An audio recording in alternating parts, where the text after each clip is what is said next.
David apprend la mort de Saül et de Jonathan. Un jour, après la mort de Saül, David retourne à Siklag. Il vient de battre les Amalécites. Il reste 2 jours dans cette ville. Le 3e jour, un messager arrive du camp de Saül. Il a déchiré ses vêtements et s'est couvert la tête de poussière en signe de deuil. En arrivant auprès de David, il s'incline jusqu'à terre devant lui. David lui demande « D'où viens-tu » Il répond « J'ai fui du camp d'Israël ». David lui demande « Qu'est-ce qui s'est passé ? Raconte-moi ». Le messager répond « L'armée d'Israël a fui pendant le combat. Beaucoup de soldats ont été tués.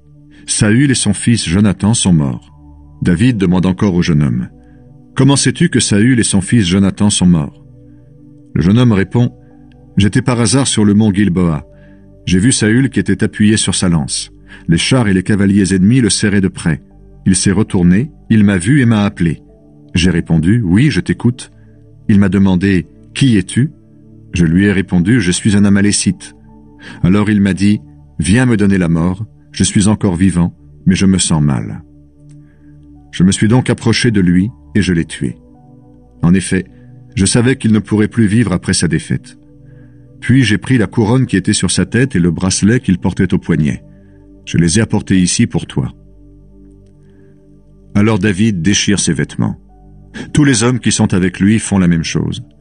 Ils font les cérémonies de deuil. Ils pleurent et jeûnent jusqu'au soir. Tout cela à cause de ceux qui sont morts pendant la bataille. Saül, son fils Jonathan et les Israélites, tous membres du peuple du Seigneur. Ensuite, David dit au jeune homme, « D'où viens-tu » Le messager répond, « Je suis le fils d'un Amalécite installé chez vous. » David lui dit, « Et tu n'as pas eu peur de tuer le roi que le Seigneur a consacré ?» Alors David appelle un de ses jeunes soldats et lui donne cet ordre, « Viens, tue-le. » Le soldat frappe l'Amalécite et le tue. David dit à l'Amalécite, « Tu es responsable de ta mort. Tu t'es condamné toi-même en disant, « J'ai tué le roi que le Seigneur avait consacré. » David chante un chant de deuil pour Saül et Jonathan. Ensuite, David chante un chant de deuil pour Saül et pour son fils Jonathan. Et il donne l'ordre de l'enseigner aux habitants de Juda. C'est le chant de deuil de l'arc qui se trouve dans le livre du Juste. Israël, tes meilleurs soldats sont morts sur tes collines. Pourquoi sont-ils morts, tes courageux combattants? N'annoncez pas cette nouvelle dans la ville de Gath. Ne la faites pas connaître dans les rues d'Ascalon. Sinon, les femmes des Philistins se réjouiront, les filles de ces non-circoncis danseront de joie. Montagne de Gilboa, que les gouttes de rosée et la pluie ne descendent plus sur vous, qu'on ne trouve plus de champs fertiles sur vos pentes. Oui, là, les boucliers des combattants ont été couverts de honte. Il a été couvert de honte le bouclier de Saül qu'on ne frottera plus jamais d'huile.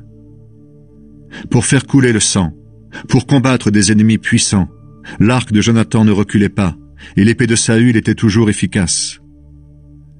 Saül et Jonathan s'aimaient beaucoup pendant leur vie, et la mort ne les a pas séparés. Ils étaient plus rapides que des aigles, plus courageux que des lions. Femmes d'Israël, pleurez sur Saül. Il vous mettait des habits magnifiques, il couvrait vos vêtements de bijoux d'or. Pourquoi sont-ils morts en pleine bataille, ces courageux combattants? Jonathan est mort sur les collines. Pourquoi? Je suis rempli d'une tristesse profonde à cause de toi, mon frère Jonathan, toi, mon meilleur ami. Ton amitié était plus merveilleuse que l'amour des femmes. Pourquoi sont-ils morts, ces courageux combattants? Pourquoi sont-ils tombés, ces grands soldats? À Hébron, les gens de Juda consacrent David comme roi. Après ces événements, David demande au Seigneur, « Est-ce que je dois aller dans une des villes de Juda ?» Le Seigneur répond « Oui ». David demande encore, « Dans laquelle ?» Le Seigneur lui dit, « À Hébron ». David va là-bas avec ses 2 femmes, Ahinoam d'Israël et Abigaïl, veuve de Nabal de Carmel. Il emmène aussi ses hommes et leurs familles qui s'installent dans les villes proches d'Hébron. Alors les gens de Juda viennent à Hébron et là, ils versent de l'huile sur David pour le consacrer comme roi de Juda. David apprend que les habitants de Yabesh en Galaad ont enterré Saül.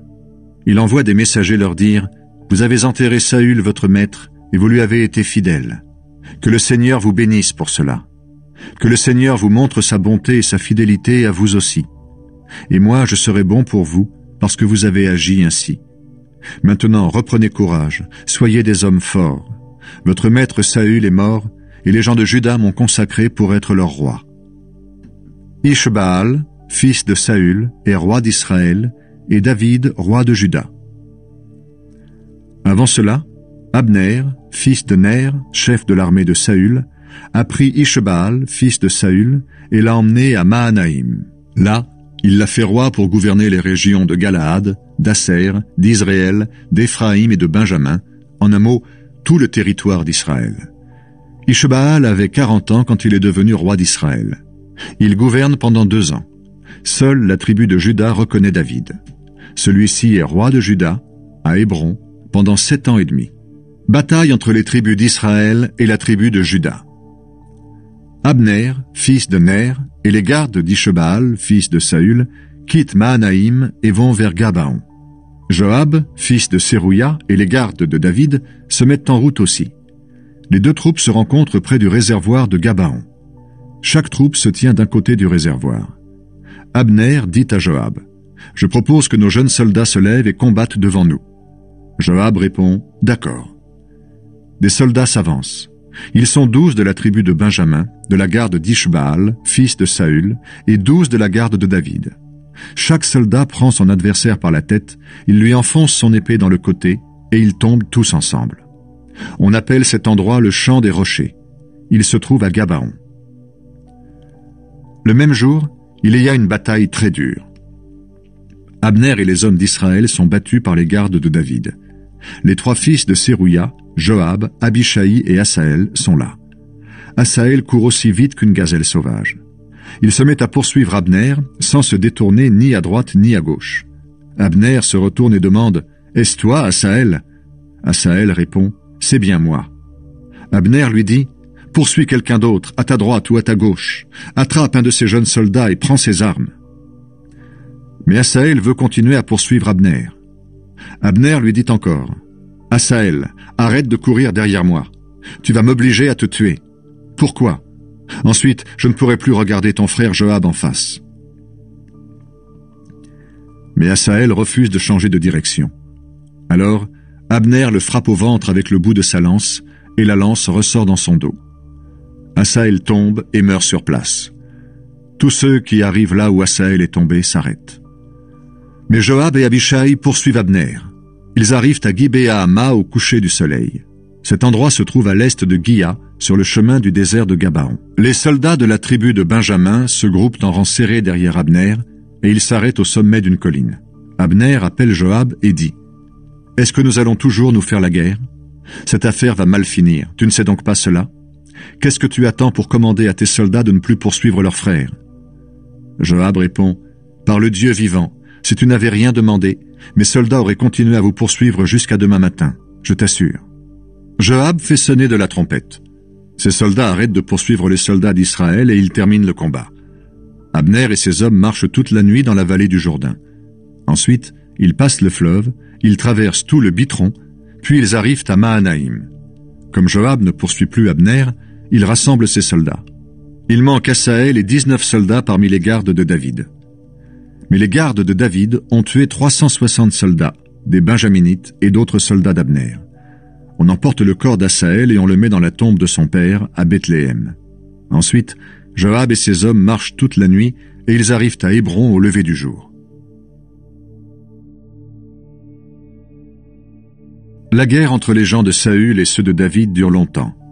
David devient de plus en plus fort. Au contraire, les gens de Saül perdent peu à peu leur pouvoir. Les fils de David nés à Hébron. Voici les fils de David qui sont nés à Hébron. Amnon, l'aîné. Sa mère, c'est Ahinoam, d'Israël. Le deuxième s'appelle Kilab. Sa mère, c'est Abigaïl de Carmel, la veuve de Nabal. Le troisième s'appelle Absalom. Sa mère, c'est Maaka, fille de Talmaï, roi de Géchour. Le quatrième s'appelle Adonia. Sa mère, c'est Haggith. Le cinquième s'appelle Shephatia. Sa mère, c'est Abital. Le sixième s'appelle Itréam. Sa mère, c'est Égla, femme de David. Voilà les fils de David qui sont nés à Hébron. Abner, chef de l'armée de Saül, se dispute avec Ishbaal. Pendant la guerre entre les gens de Saül et les gens de David, Abner devient de plus en plus puissant parmi les gens de Saül. Saül avait eu des femmes de deuxième rang. L'une d'entre elles s'appelait Rispa, sa mère était Aya. Un jour, Ishbaal demande à Abner « Pourquoi est-ce que tu as couché avec une femme de mon père ?» En entendant ces paroles, Abner se met dans une violente colère et il répond « Est-ce que je suis un chien qui appartient aux gens de Juda ? Jusqu'à maintenant, j'ai été fidèle à la famille de ton père Saül, à ses frères et à ses amis. Je ne t'ai pas livré entre les mains de David. Et toi, aujourd'hui, tu me reproches une faute avec cette femme ? Que Dieu me punisse très sévèrement si je ne réalise pas pour David ce que le Seigneur lui a promis. En effet, il a juré d'enlever le pouvoir royal à la famille de Saül. Il étendra l'autorité du roi David sur le territoire d'Israël et sur celui de Juda, depuis Dan au nord jusqu'à Beersheba au sud. Ishbaal ne peut répondre un seul mot à Abner parce qu'il a peur de lui. Abner passe dans le camp de David. Ensuite, Abner envoie des messagers à David. Ils vont lui dire de sa part « À qui appartiendra le pays ? Passe un accord avec moi, et je t'aiderai à rassembler tous les Israélites autour de toi. » David lui fait donner cette réponse. « C'est bien, je passerai un accord avec toi.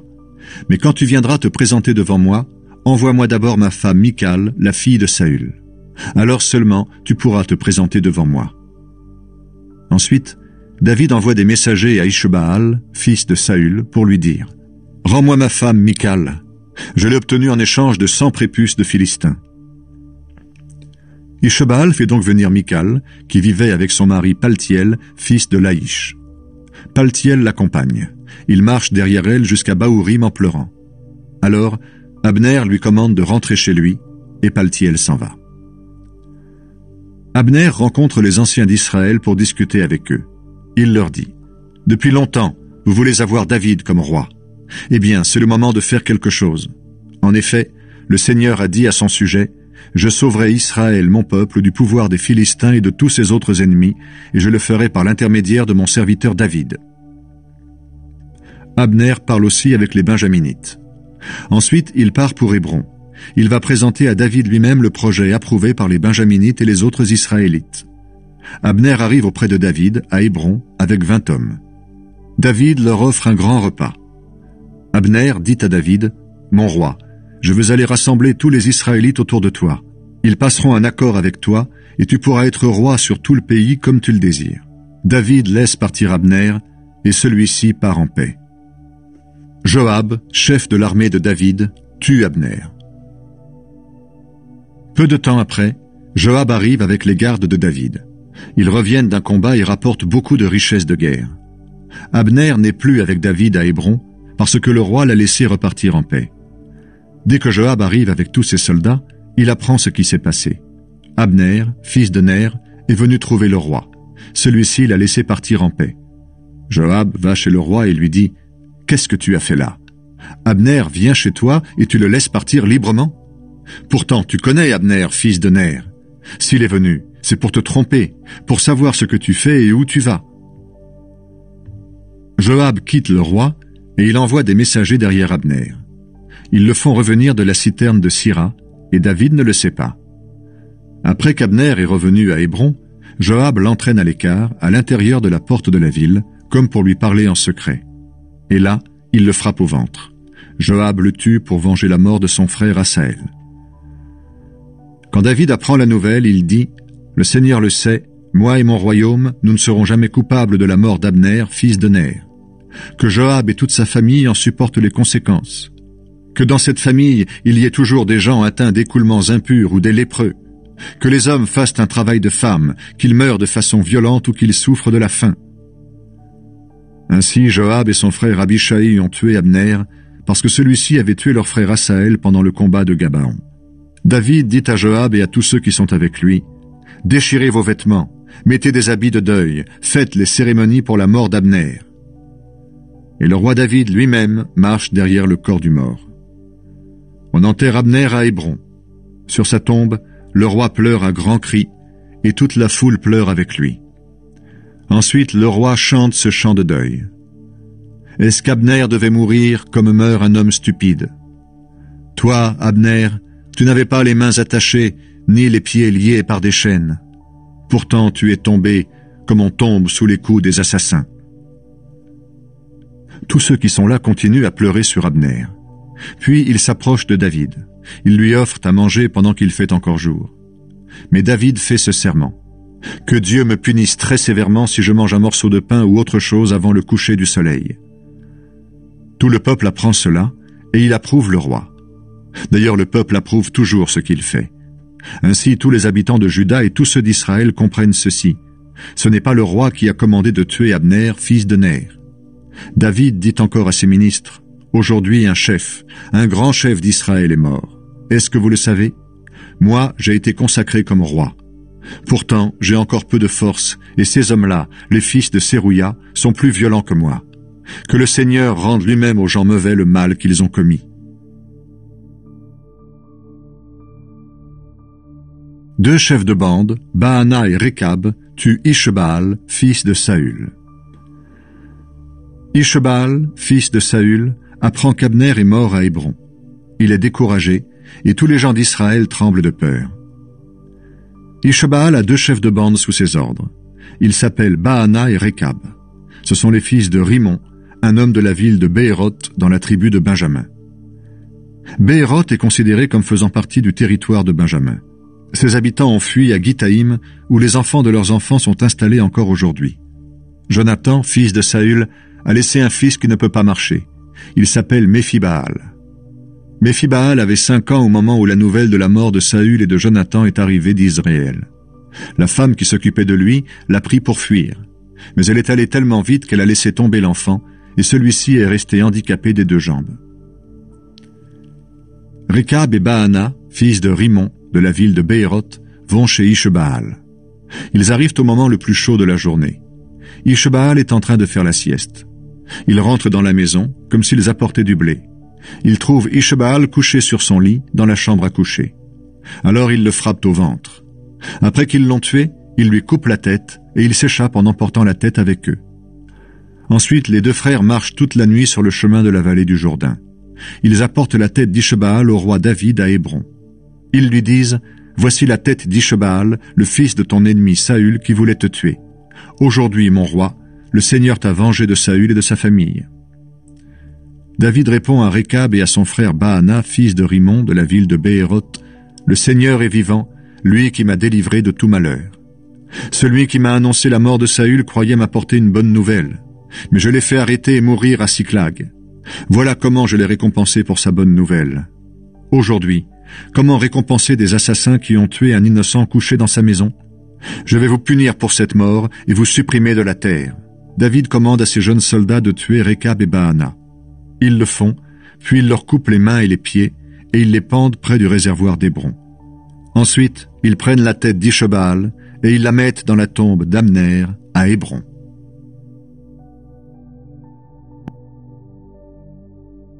Les tribus d'Israël consacrent David comme roi. Des gens de toutes les tribus d'Israël viennent trouver David à Hébron. Ils lui disent « Nous sommes de la même famille que toi. Dans le passé, quand Saül était notre roi, tu dirigeais les mouvements de l'armée d'Israël. À ce moment déjà, le Seigneur t'avait dit « C'est toi qui seras le berger d'Israël, mon peuple, tu seras son chef. » Tous les anciens d'Israël viennent trouver le roi à Hébron. Là, David passe un accord avec eux devant le Seigneur. Et il consacre David comme roi d'Israël. David a 30 ans quand il devient roi, et il sera roi pendant 40 ans. À Hébron, il est roi de la tribu de Juda pendant 7 ans et demi. À Jérusalem, il sera roi de tout Israël et de Juda pendant 33 ans. David prend la ville de Jérusalem. Le roi David et ses soldats marchent sur Jérusalem. Ils vont attaquer les Jébusites qui habitent cette région. Les Jébusites disent à David « Tu n'entreras pas ici, même les aveugles et les boiteux t'écarteront. » Par ces paroles, ils veulent dire que David ne pourra pas prendre la ville. Pourtant le roi prend Sion, la partie de la ville qui est protégée par de grands murs. Depuis, on l'appelle la ville de David. Ce jour-là, David a dit « Si quelqu'un veut battre les Jébusites, il n'a qu'à monter par le canal qui est sous la terre. Il les atteindra. Les boiteux et les aveugles, je les déteste. » C'est pourquoi on dit « Les aveugles et les boiteux ne doivent pas entrer dans le temple du Seigneur. » David s'installe dans la partie protégée de la ville. Il l'appelle Ville de David. Ensuite, il fait construire d'autres murs de défense entre la terrasse appelée Mio et sa maison. Ainsi David devient de plus en plus puissant. En effet, le Seigneur, Dieu de l'univers, est avec lui. Hiram, roi de Tyr, envoie des messagers à David. Il lui fait livrer du bois de cèdre. Il lui envoie aussi des charpentiers et des tailleurs de pierre pour lui construire un palais. David reconnaît ceci. C'est le Seigneur lui-même qui l'a établi comme roi sur Israël. C'est lui qui a développé son pouvoir royal à cause d'Israël, son peuple. Les fils de David nés à Jérusalem. Après que David a quitté Hébron pour Jérusalem, il se marie encore avec d'autres femmes, des femmes de premier rang et des femmes de deuxième rang. Elles lui donnent, elles aussi, des fils et des filles. Voici les noms de ses fils qui naissent à Jérusalem. Shammua, Shobab, Nathan, Salomon, Ibar, Elishua, Népheg, Yaphia, Elishama, Eliada et Eliphélet. David est plusieurs fois vainqueur des Philistins. Les Philistins apprennent que David a été consacré comme roi d'Israël. Alors ils partent tous à sa recherche. Quand David l'apprend, il va dans un endroit bien protégé. Les Philistins arrivent et occupent toute la vallée des Réphaïtes. David consulte le Seigneur. Il lui demande « Est-ce que je dois aller attaquer les Philistins? Est-ce que tu vas les livrer en mon pouvoir ?» Le Seigneur répond « Oui, attaque-les, je vais te livrer les Philistins. » Alors David va à Baal-Pérasim et là, il bat les Philistins. Il dit « Le Seigneur a fait devant moi une ouverture dans les rangs de mes ennemis, comme un torrent dans un barrage. » Le nom donné à cet endroit vient de là. En effet, Baal-Pérasim veut dire « le maître des ouvertures ». À cet endroit, les Philistins abandonnent les statues de leurs dieux. David et ses soldats les emportent.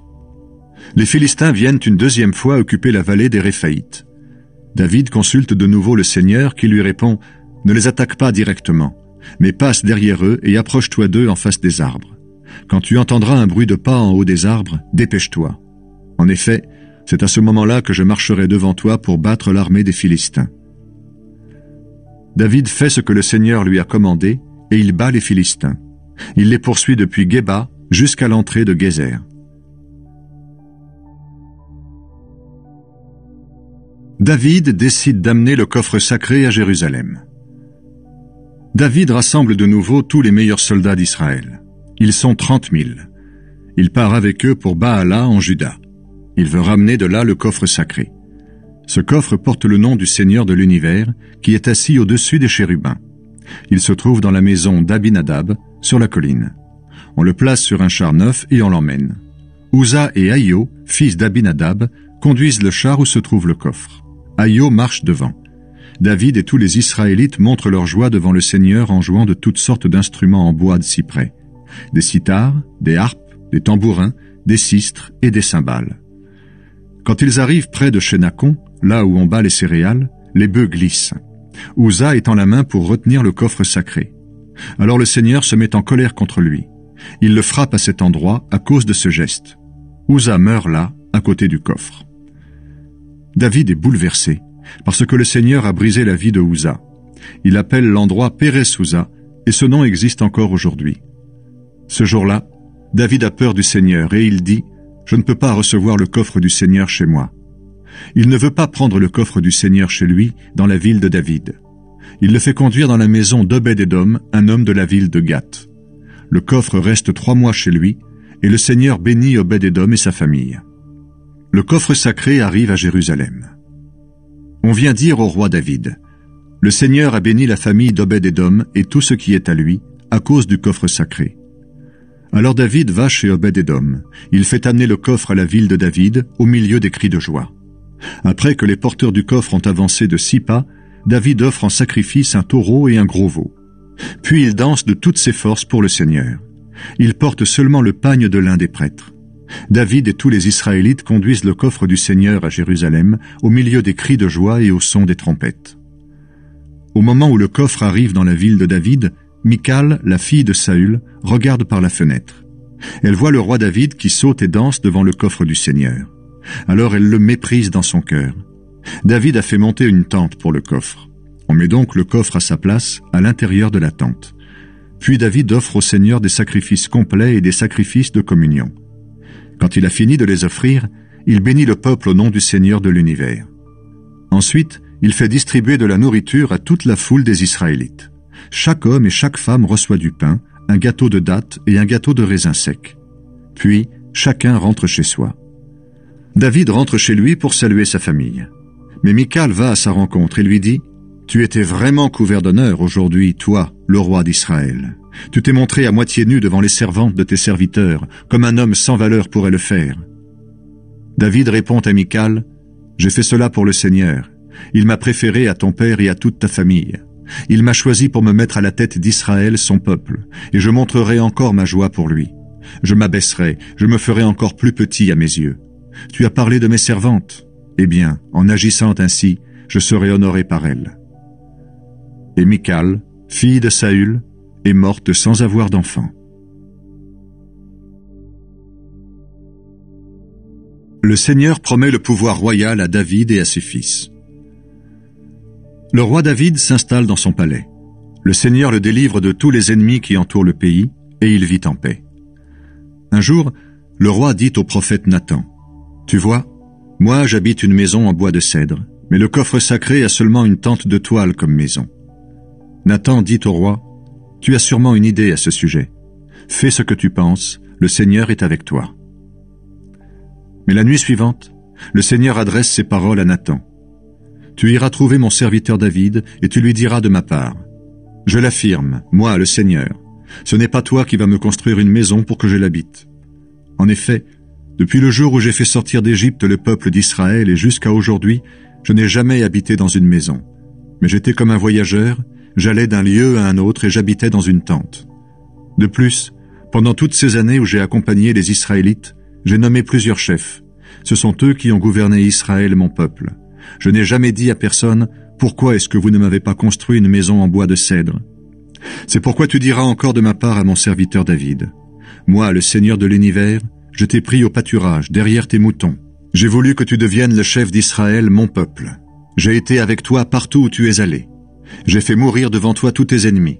Je te rendrai aussi célèbre que les plus grands rois de la terre. Je vais donner un lieu à Israël, mon peuple. Je l'installerai là, il y restera sans avoir peur. Des gens mauvais ne viendront plus l'écraser comme autrefois, quand j'ai nommé des juges pour gouverner Israël, mon peuple. Je te délivrerai de tous tes ennemis, et tu vivras dans la paix. Enfin, je t'annonce ceci. C'est moi, le Seigneur, qui te construirai une maison.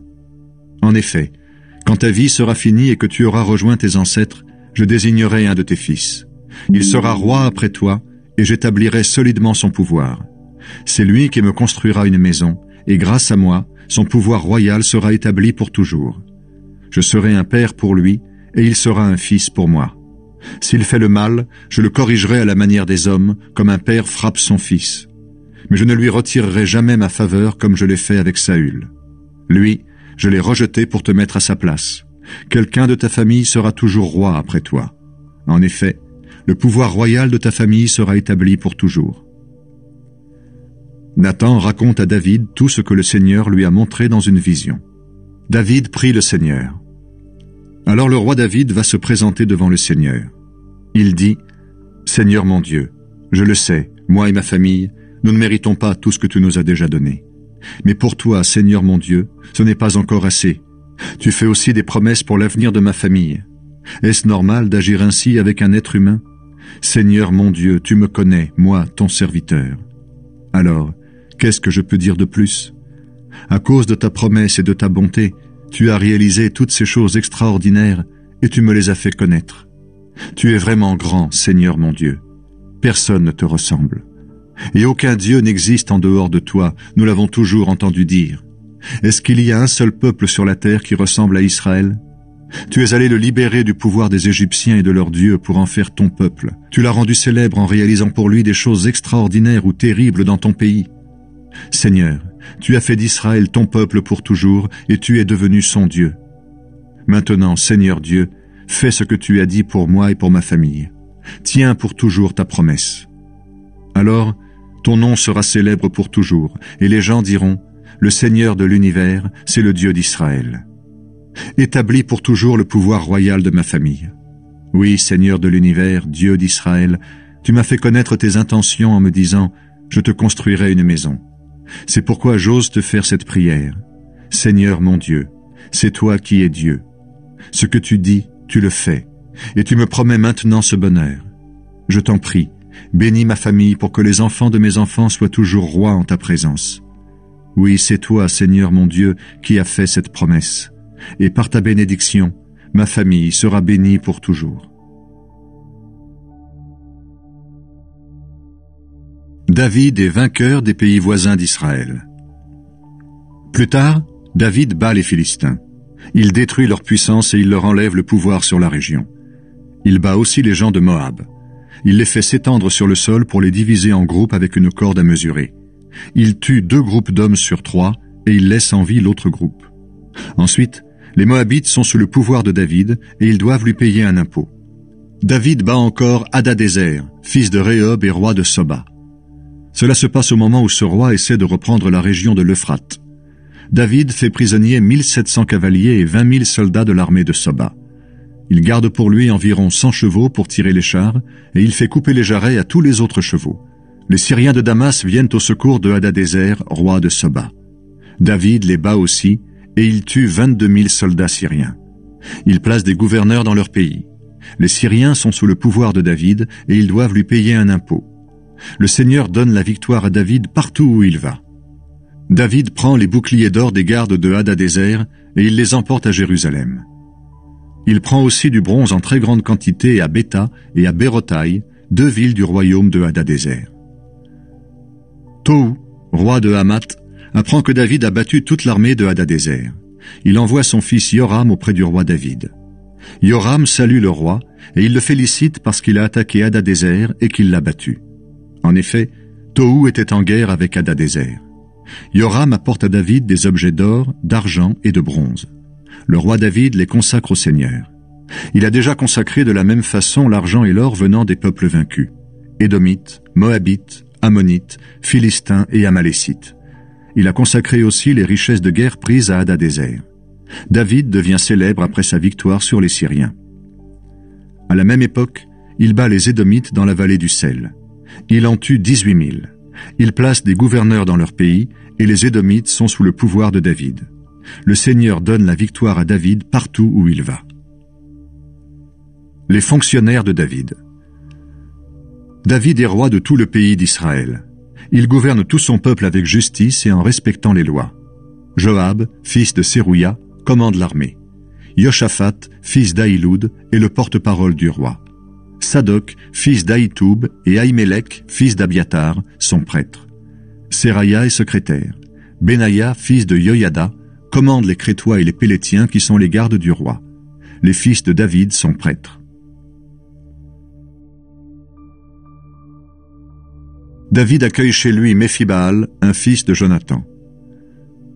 Un jour, David demande « Est-ce que quelqu'un de la famille de Saül est encore en vie ?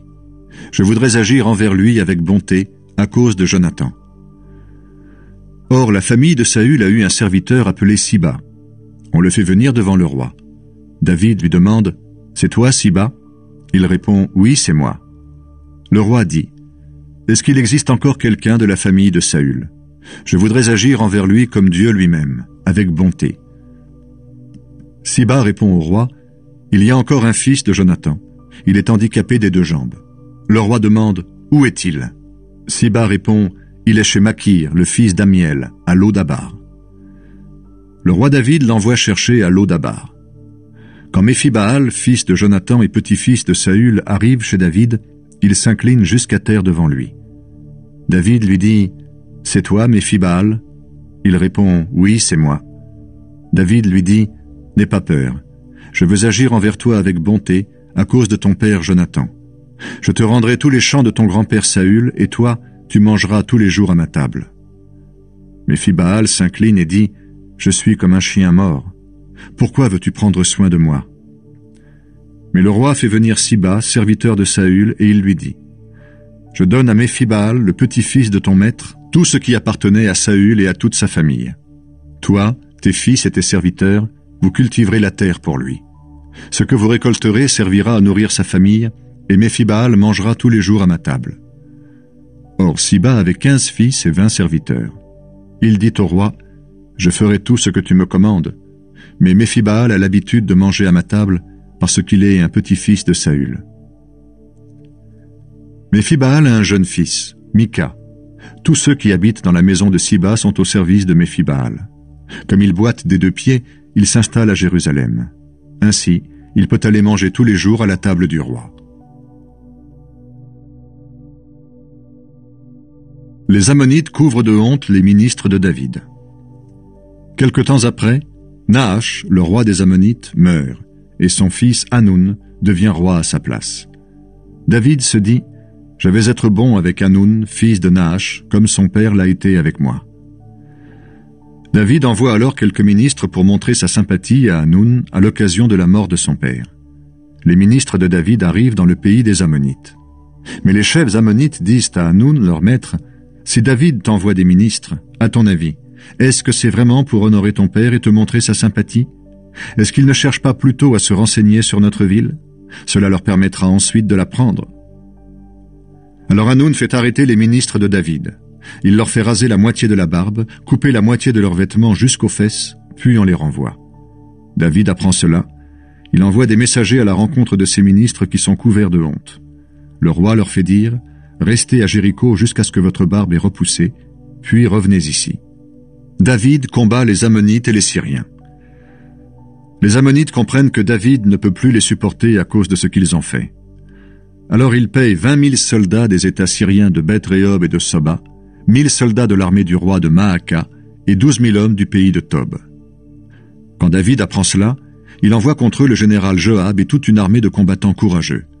Les Ammonites vont se ranger à l'entrée de leur capitale pour combattre. Les Syriens de Soba et de Beth-Rehob, ainsi que les soldats de Tob et de Maaka, se trouvent ailleurs dans la campagne. Joab voit que ses soldats et lui doivent attaquer à 2 endroits, devant et derrière. Il choisit donc les meilleurs soldats d'Israël et il les place en face des Syriens. Il met son frère Abishai à la tête du reste de l'armée et il le place en face des Ammonites. Joab dit à son frère, « Si les Syriens sont plus forts que moi, tu viendras à mon secours. Si les Ammonites sont plus forts que toi, c'est moi qui viendrai t'aider.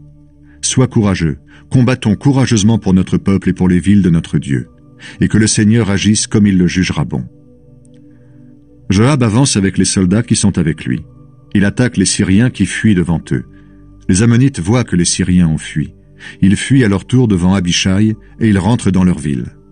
Alors, Joab arrête de poursuivre les Ammonites et il revient à Jérusalem. Quand les Syriens voient que les Israélites les ont battus, ils rassemblent tous leurs soldats. Hadadézer envoie des messagers chercher les soldats syriens qui habitent de l'autre côté de l'Euphrate. Ils arrivent à Élam. Shobak, chef de l'armée de Hadadézer, les commande. David l'apprend. Il rassemble tous les soldats d'Israël, il traverse le fleuve Jourdain et va à Élam. Les Syriens se rangent pour le combat en face de David. Ils attaquent, mais les Israélites les font fuir. David et ses soldats tuent 700 chevaux qui tirent les chars et 40 000 cavaliers. Ils blessent le général Shobak qui meurt à cet endroit. Tous les rois sous le pouvoir de Hadadézer voient que les Israélites les ont battus. Alors ils font la paix avec les Israélites et se mettent sous leur pouvoir. Et les Syriens ont peur de revenir aider les Ammonites.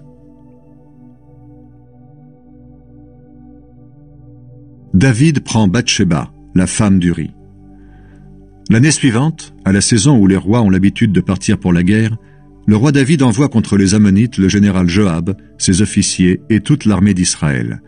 Ils tuent les habitants du pays et ils organisent l'attaque de Rabat, la capitale. David est resté à Jérusalem. À la fin d'un après-midi, après la sieste, David se promène sur le toit en terrasse de son palais. Il aperçoit une femme qui se baigne. Elle est très belle.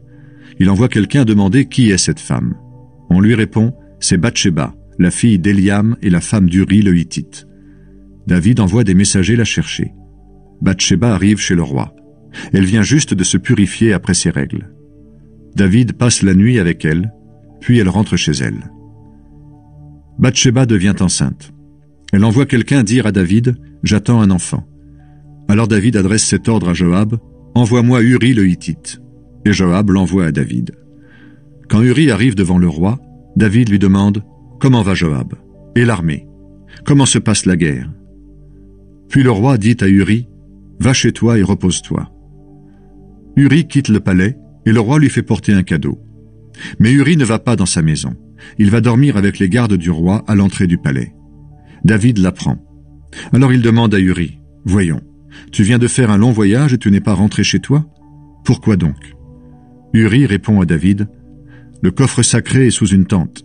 L'armée d'Israël et de Juda habite sous des tentes. Le général Joab et tes officiers campent dans des champs. Moi, pendant ce temps, est-ce que je peux aller dans ma maison pour manger, boire et coucher avec ma femme? Par ta vie, je le jure, je ne ferai jamais une chose pareille. » David dit à Uri, « Reste ici encore aujourd'hui, et demain je te laisserai partir. » Uri reste donc à Jérusalem ce jour-là et le jour suivant. David l'invite à manger et à boire à sa table. David le rend ivre. Pourtant, le soir, Uri ne rentre pas chez lui. Il va dormir avec les gardes du roi. Le matin suivant, David écrit une lettre à Joab et il la fait porter par Uri. Dans cette lettre, il dit « Place Uri juste devant les ennemis, là où le combat est le plus violent. Ensuite, retirez-vous et laissez-le seul. De cette façon, l'ennemi le frappera et il mourra. » David fait tuer Uri, le mari de Bathsheba. Joab surveille la ville de Rabat. Il fait exprès de placer Uri à un endroit où il sait que les ennemis sont les plus forts. Les hommes sortent de la ville pour attaquer les Israélites. Ils tuent des soldats et des officiers de David. Uri le Hittite meurt aussi. Joab envoie un messager raconter à David tout ce qui s'est passé pendant le combat. Il lui donne cet ordre. Quand tu auras fini de raconter le combat au roi, il va peut-être se mettre en colère et te dire « Vous êtes venu trop près de la ville pour combattre. Pourquoi? Est-ce que vous ne savez pas que quelqu'un peut tirer du haut des murs? Qui a tué Abimélec, le fils de Yérubbaal, à Thébès? C'est une femme. Elle a lancé sur lui une grosse pierre du haut du mur, et il est mort. Pourquoi est-ce que vous êtes venu si près des murs de la ville? Si le roi te dit cela, tu ajouteras, l'officier Uri, le Hittite, est mort aussi. » Le messager part. À son arrivée, il raconte à David ce que Joab l'a chargé de dire. Il dit, « Ceux qui défendaient la ville étaient plus forts que nous. Ils sont sortis contre nous dans la campagne. Nous les avons repoussés jusqu'à l'entrée de la ville.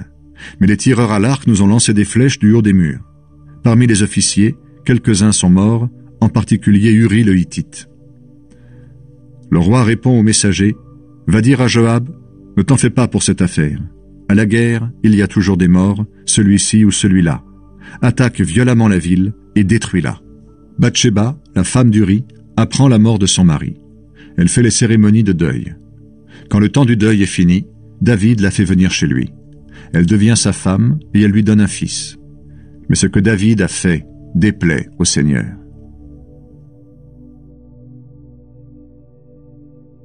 Le prophète Nathan fait des reproches à David. Alors le Seigneur envoie le prophète Nathan à David. Nathan entre chez le roi et lui dit, « Dans une ville, il y avait 2 hommes. L'un était riche, l'autre était pauvre. Le riche avait beaucoup de moutons et beaucoup de bœufs. Le pauvre n'avait rien du tout, sauf une petite brebis qu'il avait achetée. Il lui donnait à manger, et la brebis grandissait avec ses enfants. Elle mangeait la même nourriture que lui et elle buvait le même lait. La brebis dormait à côté de lui. Elle était comme sa fille. Un jour, un visiteur arrive chez l'homme riche. Celui-ci ne veut pas prendre un mouton ni un bœuf de son troupeau pour préparer le repas. Alors il prend la petite brebis du pauvre et la fait cuire pour son visiteur. David se met dans une violente colère contre ce riche, et il dit à Nathan, « Aussi vrai que le Seigneur est vivant, l'homme qui a fait cela mérite la mort. Il a agi sans aucune pitié. Il doit remplacer la brebis volée par 4 autres brebis. » Nathan dit à David, « L'homme qui a fait cela, c'est toi. Et voici ce que le Seigneur, Dieu d'Israël, te dit. Je t'ai consacré comme roi d'Israël. Je t'ai délivré de la main de Saül. Je t'ai donné autorité sur la famille de ton maître Saül. J'ai mis dans tes bras les femmes de ton maître. Je t'ai donné les peuples d'Israël et de Juda. Si ce n'est pas assez, je peux encore te donner 2 fois plus. Pourtant, tu n'as pas respecté mes commandements. Pourquoi donc? Tu as fait ce qui est mal à mes yeux. Pourquoi? Tu as assassiné Uri le Hittite. Oui, tu l'as fait tuer par les Ammonites et tu as pris sa femme pour en faire ta femme. Eh bien, à partir de maintenant, il y aura toujours des morts violentes dans ta famille. En effet, tu t'es moqué de moi en prenant pour femme la femme d'Uri le Hittite. Écoute bien ce que je t'annonce. Je vais faire venir le malheur sur toi, et ce malheur viendra de ta propre famille. Je vais prendre tes femmes sous tes yeux pour les donner à l'un de tes parents. et celui-ci couchera avec tes femmes en plein jour. Oui, ce que tu as fait dans le secret, moi, je le ferai arriver en plein jour devant tout ton peuple. » Alors David répond à Nathan, « Je reconnais mon péché devant le Seigneur. » Nathan dit à David, « Dans ce cas, le Seigneur te pardonne, tu ne vas pas mourir. Mais dans cette affaire, tu as gravement méprisé le Seigneur. C'est pourquoi ton enfant qui vient de naître doit mourir. » Ensuite, Nathan rentre chez lui. L'enfant de David et de Bathsheba meurt. Le Seigneur envoie une maladie à l'enfant que la femme d'Uri a donné à David. David supplie Dieu pour l'enfant. Il se met à jeûner, et quand il rentre chez lui pour la nuit, il couche par terre. Ses serviteurs les plus respectés viennent auprès de lui et ils l'invitent à se relever, mais le roi refuse et ne veut rien manger avec eux. Au bout d'une semaine, l'enfant meurt. Les serviteurs ont peur de le dire à David. Ils pensent, « Quand l'enfant vivait encore, nous avons parlé au roi, il ne voulait pas nous écouter. Comment lui annoncer maintenant que l'enfant est mort? Il risque de réagir très mal. » David les voit parler tout bas entre eux. Il comprend que l'enfant est mort. Il demande à ses serviteurs, « Est-ce que mon fils est mort ?» Ils répondent, « Oui, il est mort. » Alors David se relève de terre. Il se lave, se parfume et change de vêtements. Puis il va dans la maison du Seigneur pour l'adorer.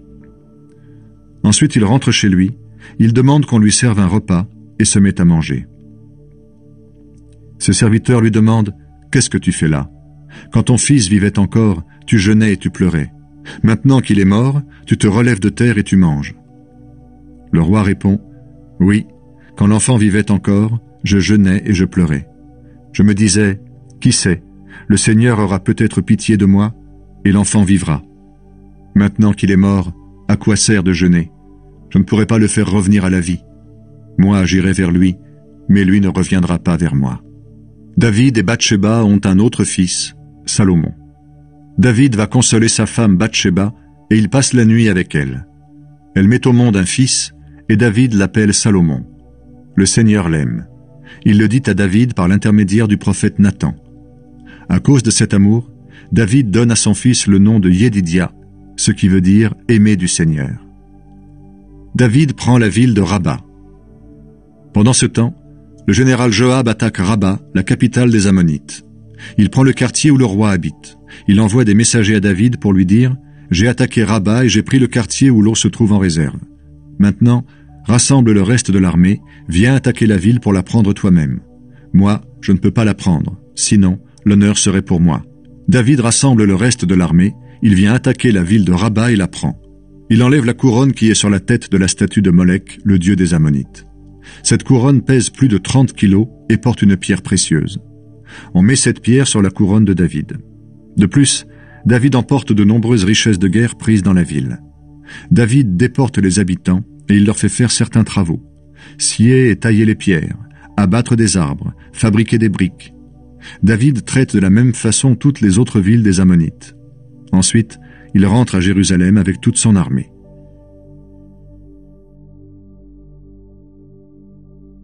Amnon, fils de David, fait violence à sa demi-sœur Tamar. Après cela, voici ce qui arrive. Absalom, fils de David, a une sœur très belle qui s'appelle Tamar. Amnon, un autre fils de David, en devient amoureux. Il se rend malade de chagrin à cause de Tamar, sa demi-sœur. En effet, il lui semble impossible de s'approcher d'elle, car elle n'a jamais couché avec un homme. Amnon a un ami très rusé. C'est Yonadab, fils de Shamma et neveu de David. Yonadab demande à Amnon, « Tous les matins, tu es découragé, prince. Tu ne veux pas me dire pourquoi ?» Amnon répond, « Je suis amoureux de Tamar, la sœur de mon demi-frère Absalom. » Yonadab lui dit, « Eh bien, couche-toi sur ton lit et fais semblant d'être malade. Quand ton père viendra te voir, tu lui diras, « Permets à ma sœur Tamar de venir me donner à manger. Elle préparera la nourriture sous mes yeux pour que je la voie faire. Elle me servira et je mangerai. » Alors Amnon se couche et fait semblant d'être malade. Le roi va le voir et Amnon lui dit, « Permets à ma sœur Tamar de venir préparer 2 petits gâteaux sous mes yeux. Elle me les servira elle-même et je les mangerai. » David envoie quelqu'un chez Tamar pour lui dire, « Va chez ton frère Amnon et prépare-lui à manger. » Tamar va chez Amnon et elle le trouve au lit. Elle prépare de la pâte, Elle la travaille, fait des gâteaux sous ses yeux et les fait cuire. Ensuite, elle prend la poêle et présente les gâteaux pour qu'il les mange, mais il refuse. Il demande de faire sortir tout le monde, et tous sortent. Alors il dit à Tamar, « Apporte ces gâteaux dans ma chambre, tu me les serviras, et je les mangerai. » Tamar prend les gâteaux, et elle les porte à Amnon dans sa chambre. Elle lui présente les gâteaux à manger. À ce moment-là, Amnon saisit Tamar et lui dit, « Viens au lit avec moi, ma sœur. » Elle lui répond, « Non, mon frère, ne me fais pas violence. On n'agit pas de cette façon en Israël. Ne commets pas cet acte horrible, sinon je vais perdre mon honneur. Où pourrais-je aller ensuite? Et toi, tu seras comme un homme qui ne vaut rien en Israël. Je t'en prie, va parler au roi. Il ne refusera pas de me donner à toi. » Mais Amnon ne veut pas l'écouter. Il la saisit, lui fait violence et couche avec elle. Ensuite, Amnon se met à haïr Tamar. Sa haine est plus violente que l'amour qu'il a eu pour elle. Il lui dit « Va-t'en ». Tamar crie « Non, si tu me chasses, ce sera un mal plus grand que celui que tu m'as déjà fait. » Mais Amnon ne veut pas l'écouter. Il appelle son serviteur et lui dit « Chasse cette fille de chez moi, ferme la porte à clé derrière elle. » Le serviteur chasse Tamar et ferme la porte à clé. Tamar portait une très belle robe comme les princesses en portaient d'habitude avant d'être mariées. Elle déchire sa belle robe et se couvre la tête de cendre. Elle met la main sur sa tête en signe de honte et s'en va en poussant des cris. Son frère Absalom lui demande « Est-ce qu'Amnon t'a fait violence, petite sœur ? Maintenant, tais-toi, c'est ton frère. Ne t'en fais pas trop pour cela. » Tamar reste dans la maison de son frère Absalom comme une femme abandonnée. Le roi David apprend ce qui s'est passé et il est très en colère. Pourtant, il ne fait pas de reproche à Amnon. C'est son fils aîné et il l'aime beaucoup. Absalom ne parle plus à Amnon. Il le déteste parce qu'il a fait violence à sa sœur Tamar. Absalom fait tuer Amnon et s'enfuit. 2 ans passent. Un jour, ceux qui coupent la laine des moutons sont chez Absalom, à Baal-Hassor, près d'Éphraïm. Absalom invite donc tous les fils du roi. Il va trouver David et lui dit « Mon roi, les tondeurs de moutons sont chez moi. Accepte de venir à cette fête avec tes ministres. » Le roi répond « Non, mon fils, nous n'irons pas tous chez toi, cela coûterait trop cher. » Absalom insiste, mais le roi refuse d'y aller. Il lui donne seulement sa bénédiction. Absalom dit encore « Si tu ne viens pas, permets au moins à mon frère Amnon de venir avec nous. » Le roi demande « Pourquoi donc ?» Absalom insiste de nouveau. À la fin, le roi laisse Amnon et ses autres fils partir avec Absalom. Alors, Absalom prépare un repas, un vrai repas de roi. Il donne cet ordre à ses serviteurs. « Surveillez Amnon. Quand il sera gai à cause du vin et que je vous dirai « Frappez Amnon », tuez-le. N'ayez pas peur, c'est moi qui vous donne cet ordre. N'hésitez pas et montrez votre courage. » Les serviteurs obéissent à Absalom et tuent Amnon. Aussitôt, les autres fils du roi se lèvent, ils montent chacun sur son mulet et ils fuient. Ils sont encore en route quand David apprend cette nouvelle. Absalom a tué tous tes fils. Il n'en reste pas un seul en vie. Alors le roi déchire ses vêtements et il se couche par terre. Tous ses ministres sont là, les habits déchirés. Mais Yonadab, fils de Shama et neveu de David, prend la parole et dit « Mon roi, ne crois pas que tous tes fils sont morts.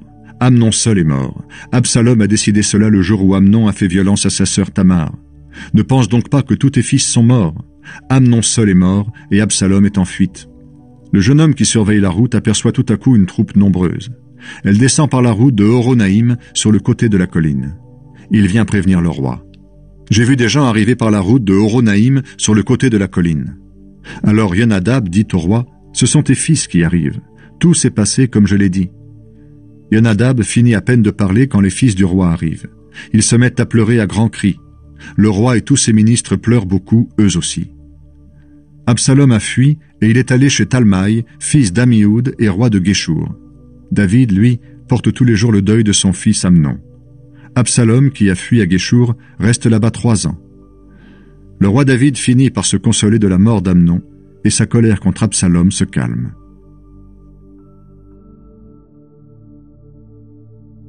Une femme enseigne le pardon à David. Joab, fils de Sérouia, voit que le roi David est mieux disposé envers Absalom. Alors il fait venir de Tekoa une femme remplie de sagesse. Il lui dit « Fais semblant d'être en deuil, porte des habits de deuil, ne mets pas de parfum. Fais comme si tu pleurais un mort depuis longtemps. Va voir le roi, je vais t'indiquer ce que tu lui diras. » Et Joab explique à la femme ce qu'elle doit dire au roi. La femme de Tekoa va trouver le roi. Elle s'incline jusqu'à terre devant lui et dit « Viens à mon secours, mon roi ». Le roi lui demande « Qu'est-ce que tu as ?» Elle répond « Hélas, je suis veuve, mon mari est mort. J'avais 2 fils, ils se sont battus dans la campagne. Il n'y avait personne pour les séparer et l'un de mes fils a tué l'autre. Alors tous ceux de notre clan se sont mis contre moi. Ils m'ont dit « Livre-nous l'assassin, nous allons le tuer pour venger la mort de son frère. De cette façon, nous supprimerons aussi l'héritier. » Ainsi, ils veulent m'enlever le seul espoir qui me reste. Ils refusent de laisser à mon mari un enfant qui porte son nom sur la terre. Le roi dit à la femme « Rentre chez toi, je vais donner des ordres à ton sujet. » La femme de Tekoa dit au roi « Mon roi, ma famille et moi, nous acceptons d'être responsables de ce qui arrivera. Que cela ne retombe pas sur toi ni sur la famille royale. » Le roi dit « Si quelqu'un parle contre toi, amène-le-moi. Il ne recommencera plus à te faire du mal. » La femme continue « Mon roi, rappelle-toi qui est le Seigneur ton Dieu. Alors l'homme chargé de venger la mort de mon premier fils n'augmentera pas mon malheur en tuant le deuxième. » Le roi répond « Par le Seigneur vivant, je le jure, aucun cheveu de ton fils ne tombera à terre. » La femme dit encore « Mon roi, permets-moi d'ajouter encore quelque chose. » Le roi lui dit « Oui, je t'écoute. » La femme dit au roi « Pourquoi est-ce que tu as agi contre le peuple de Dieu? En effet, tu ne permets pas à Absalom de revenir du pays où tu l'as chassé. Or, en parlant comme tu viens de le faire, tu reconnais d'une certaine façon que tu as tort. Nous devons tous mourir un jour. Nous ressemblons à l'eau qu'on verse par terre et qu'on ne peut plus reprendre. Mais pour Absalom, Dieu a d'autres pensées que toi. Celui qui a été chassé au loin ne doit pas rester loin de lui. Maintenant, je suis venu te dire tout cela parce que les gens m'ont effrayé. J'ai pensé, je parlerai au roi. Il fera peut-être ce que je lui dirai. Il acceptera de me délivrer de celui qui veut nous supprimer, mon fils et moi, du peuple de Dieu. En effet, je me suis dit, ce que le roi dira aidera sûrement à faire la paix. Oui, le roi est comme un ange de Dieu, il sait distinguer le bien du mal. Que le Seigneur ton Dieu soit avec toi. Le roi dit à la femme, « J'ai une question à te poser. Réponds-moi franchement. » La femme répond, « Je t'écoute, mon roi. » Le roi demande, « Est-ce que ce n'est pas Joab qui est derrière tout cela ?» La femme lui répond, « Aussi vrai que tu es vivant, c'est bien lui. Oui, ton serviteur Joab m'a donné des ordres. C'est lui qui m'a indiqué ce que je devais dire. Il a fait cela pour changer la situation. Et toi, mon roi, tu es aussi sage qu'un ange de Dieu, tu comprends tout ce qui se passe sur la terre. » Ensuite, le roi parle à Joab. Il lui dit, « J'ai décidé de faire ce que tu proposes. Va chercher Absalom et fais-le revenir ici. » Joab s'incline jusqu'à terre devant le roi. Il le remercie en disant, « Mon roi, je sais maintenant que tu me montres toujours ta bonté. En effet, tu acceptes de faire ce que j'ai proposé. » David fait la paix avec son fils Absalom. Joab se relève et part pour Guéchour. Il ramène Absalom à Jérusalem. Mais le roi dit, « Absalom doit aller chez lui, qu'il ne vienne pas se présenter devant moi. » Alors Absalom rentre chez lui et il ne voit pas le roi. Dans tout le pays d'Israël, aucun homme n'est aussi beau qu'Absalom. Il reçoit beaucoup de compliments. Des pieds à la tête, il n'y a pas de défaut en lui. À la fin de chaque année, il se coupe les cheveux parce qu'ils sont trop lourds. Il pèse plus de 2 kilos. Absalom a 3 fils et une fille. La fille s'appelle Tamar. Elle est très belle. Absalom reste 2 ans à Jérusalem, mais le roi ne le reçoit pas. Un jour, il fait appeler Joab pour l'envoyer auprès du roi, mais Joab refuse de venir. Il le fait appeler une 2e fois, Joab refuse encore. Alors Absalom dit à ses serviteurs, « Vous voyez le champ d'orge qui est à côté du mien? C'est celui de Joab. Allez y mettre le feu. » Les serviteurs obéissent. Aussitôt Joab va chez Absalom. Il lui demande, « Pourquoi tes serviteurs ont-ils mis le feu à mon champ ?» Absalom répond, « Parce que je t'ai demandé de venir me trouver et que tu as refusé. Je voulais t'envoyer chez le roi pour que tu lui demandes pourquoi je suis revenu de Guéchour. Il vaudrait mieux que j'y sois encore. Maintenant je veux que le roi me reçoive, et si je suis coupable, qu'il me fasse mourir. » Joab porte au roi le message d'Absalom. Alors le roi fait appeler Absalom. Celui-ci vient le trouver et s'incline jusqu'à terre devant lui. Et le roi l'embrasse. Absalom essaie de prendre le pouvoir. Ensuite, Absalom réussit à avoir un char et des chevaux, avec 50 hommes qui courent devant son char. Tôt le matin, il se tient au bord de la route, à l'entrée de la ville. Chaque fois qu'une personne va chez le roi pour demander justice dans un procès, Absalom l'appelle. Il lui demande « Tu es de quelle ville ?» L'autre répond qu'il vient de telle ou telle tribu d'Israël. Absalom lui dit « Ton affaire est bonne et juste, mais personne ne t'écoutera de la part du roi. » Et il ajoute « Ah, si j'étais juge dans ce pays, tous ceux qui sont en procès ou qui ont une cause à défendre viendraient me trouver et je leur rendrais justice. » Quand un homme s'approche pour se mettre à genoux devant lui, Absalom lui tend la main, il le retient et l'embrasse. Absalom agit ainsi envers tous ceux qui viennent demander justice au roi. Ainsi, il gagne le cœur des Israélites de façon malhonnête. 4 ans plus tard, Absalom dit au roi « Laisse-moi aller à Hébron, je veux tenir la promesse que j'ai faite au Seigneur. » En effet, quand j'habitais à Guéchour en Syrie, j'ai dit « Si le Seigneur me ramène à Jérusalem, je lui offrirai des sacrifices à Hébron. » Le roi lui répond « Va en paix. » Absalom part donc pour Hébron. De là, il envoie des gens dans toutes les tribus d'Israël en leur disant « Quand vous entendrez sonner de la trompette, vous annoncerez « Absalom est devenu roi à Hébron. » 200 hommes, invités par Absalom, sont partis avec lui de Jérusalem sans mauvaises intentions. Ils ne savaient rien de cette affaire. Absalom offre les sacrifices. Pendant ce temps, il envoie chercher Ahitophel, conseiller de David, dans la ville de Gilo, où il habite. Ainsi, les gens qui sont pour Absalom sont de plus en plus nombreux, et le complot devient puissant. David s'enfuit de Jérusalem. Quelqu'un vient dire à David « Les Israélites ont pris le parti d'Absalom. » Aussitôt, David dit à tous les ministres qui sont avec lui à Jérusalem « Fuyons, sinon Absalom ne nous laissera pas en vie.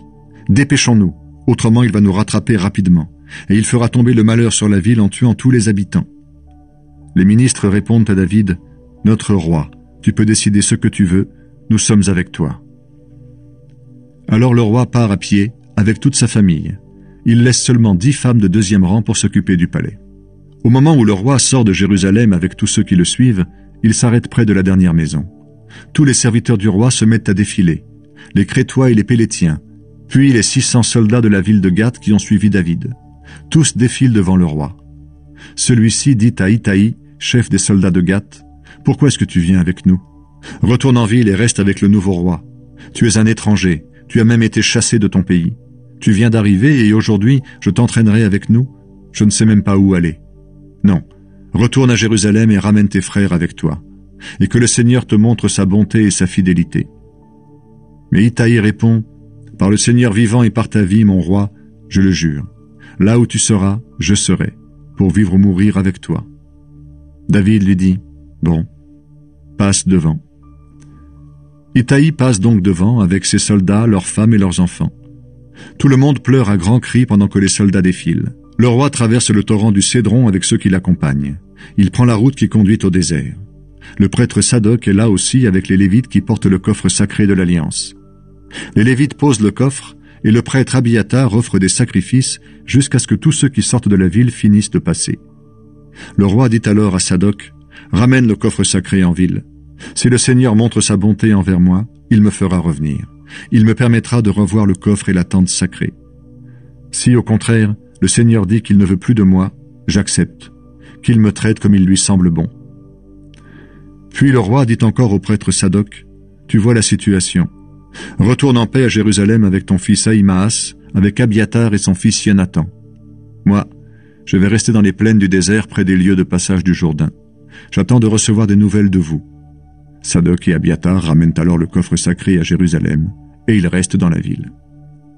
David fait surveiller Absalom en secret. David monte le mont des Oliviers en pleurant. Il s'est couvert le visage d'un voile et il marche pieds nus. Tous ceux qui sont avec lui ont aussi le visage couvert d'un voile et ils pleurent. Quelqu'un vient dire à David, « Ahitophel fait partie des comploteurs avec Absalom. » David dit, « Seigneur, fais que les conseils d'Ahitophel soient stupides. » Au moment où David arrive en haut du mont des Oliviers, là où on adore Dieu, Hushaï, l'Archite, son conseiller, vient à sa rencontre. Son vêtement est déchiré et sa tête est couverte de poussière. David lui dit, « Ne viens pas avec moi, tu seras une charge pour moi. Mais retourne en ville et va dire à Absalom, « Mon roi, je veux être à ton service. Autrefois, j'ai été au service de ton père, mais maintenant je veux te servir. » De cette façon, tu pourras t'opposer au conseil d'Ahitophel et tu m'aideras. Les prêtres Sadoc et Abiatar te soutiendront. Tu leur répéteras tout ce que tu apprendras dans le palais du roi. Ahimaas, fils de Sadoc, et Jonathan, fils d'Abiatar, sont avec leur père. Donc, vous les enverrez me dire tout ce que vous apprendrez. Hushaï, conseiller de David, rentre à Jérusalem au moment même où Absalom arrive. David rencontre Siba, le serviteur de Méphibaal. David vient de dépasser le sommet de la colline. À ce moment-là, Siba, le serviteur de Méphibaal, arrive à sa rencontre. Il conduit 2 ânes qui portent 200 pains, 100 grappes de raisins secs, 100 figues et une outre de vin. Le roi lui demande « Qu'est-ce que tu veux faire de tout cela ?» Siba répond « Mon roi, les ânes serviront pour transporter ta famille. Les pains et les figues sont pour nourrir tes soldats. Le vin servira de boisson pour ceux qui seront fatigués dans le désert. » Le roi demande encore « Où est Méphibaal, le petit-fils de ton maître Saül ?» Siba répond « Il est resté à Jérusalem. En effet, il a dit « Maintenant, les Israélites vont me rendre le pouvoir royal de mon grand-père. » David dit à Siba « Eh bien, tout ce qui était à Méphibaal, c'est à toi. » Alors Siba s'incline et dit « Je te remercie pour ta bonté, mon roi. » Shimei, du clan de Saül, maudit David. Le roi David arrive près de Bahurim. Au même moment, un certain Shimei, fils de Guéra, sort de ce village. Il est du même clan que Saül. Shimei se met à lancer des malédictions contre le roi. Il jette des pierres à David et à tous ses ministres. Pourtant le peuple et les soldats marchent à droite et à gauche du roi. Voici ce que Shimei dit dans ses malédictions. « Va-t'en, assassin, tu ne vaux rien. Le Seigneur te fait payer pour tous ceux que tu as tués dans la famille de Saül. Tu as volé le pouvoir royal à Saül, c'est pourquoi le Seigneur le donne à ton fils Absalom. Et toi, maintenant tu es dans le malheur parce que tu es un assassin. » Alors Abishai, fils de Sérouya, dit au roi, « Pourquoi est-ce que ce chien mort maudit le roi? Laisse-moi passer, je vais lui couper la tête. » Mais le roi répond, « Qu'est-ce que vous me voulez, toi et ton frère Joab? Si cet homme me maudit, c'est peut-être que le Seigneur lui a dit de me maudire. Alors, qui peut lui faire des reproches? » David ajoute pour Abishai et pour tous ses ministres, « Mon fils, celui qui est né de moi, veut me tuer. Alors pourquoi être surpris par les paroles de ce Benjaminite? Laissez-le lancer ses malédictions si le Seigneur lui a dit de le faire. Le Seigneur verra peut-être ma misère. Alors il changera sa malédiction d'aujourd'hui en bonheur. » David et ses soldats avancent sur le chemin. Shimei marche en même temps qu'eux sur le côté de la montagne, pas très loin de David. Il continue à lancer des malédictions, à leur jeter des pierres et de la terre. Enfin, le roi et tous ceux qui le suivent arrivent au bord du fleuve Jourdain. Ils sont épuisés et se reposent à cet endroit. Hushaï se met du côté d'Absalom. Absalom est entré dans Jérusalem avec une foule d'Israélites. Ahitophel est avec lui. Hushaï, l'Archite, conseiller de David, arrive près d'Absalom et il crie « Vive le roi! Vive le roi !» Absalom lui dit « C'est ainsi que tu es fidèle à ton ami David? Pourquoi est-ce que tu n'es pas parti avec lui ?» Hushaï répond « Impossible. Le Seigneur et tout le peuple d'Israël ont choisi un roi. C'est à ce roi que j'appartiens, je resterai donc avec mon roi. Deuxièmement, je vais servir qui? Tu es le fils de mon ami, n'est-ce pas? J'ai été au service de ton père jusqu'à aujourd'hui. Maintenant, c'est toi que je servirai. » Absalom et les femmes de David. Absalom dit à Ahitophel, « Cherchez entre vous ce que nous devons faire. » Ahitophel dit à Absalom, « Va coucher avec les femmes que ton père a laissées pour s'occuper du palais. Ainsi ton père ne pourra plus te supporter. Tous les Israélites le sauront et ceux qui sont avec toi seront encouragés. » Alors on dresse une tente pour Absalom sur la terrasse du palais. Absalom va coucher avec les femmes de son père, et tout le monde le sait en Israël. À ce moment-là, les gens écoutent Ahitophel comme si c'était Dieu qui parlait. David ainsi qu'Absalom suivent toujours tous ses conseils.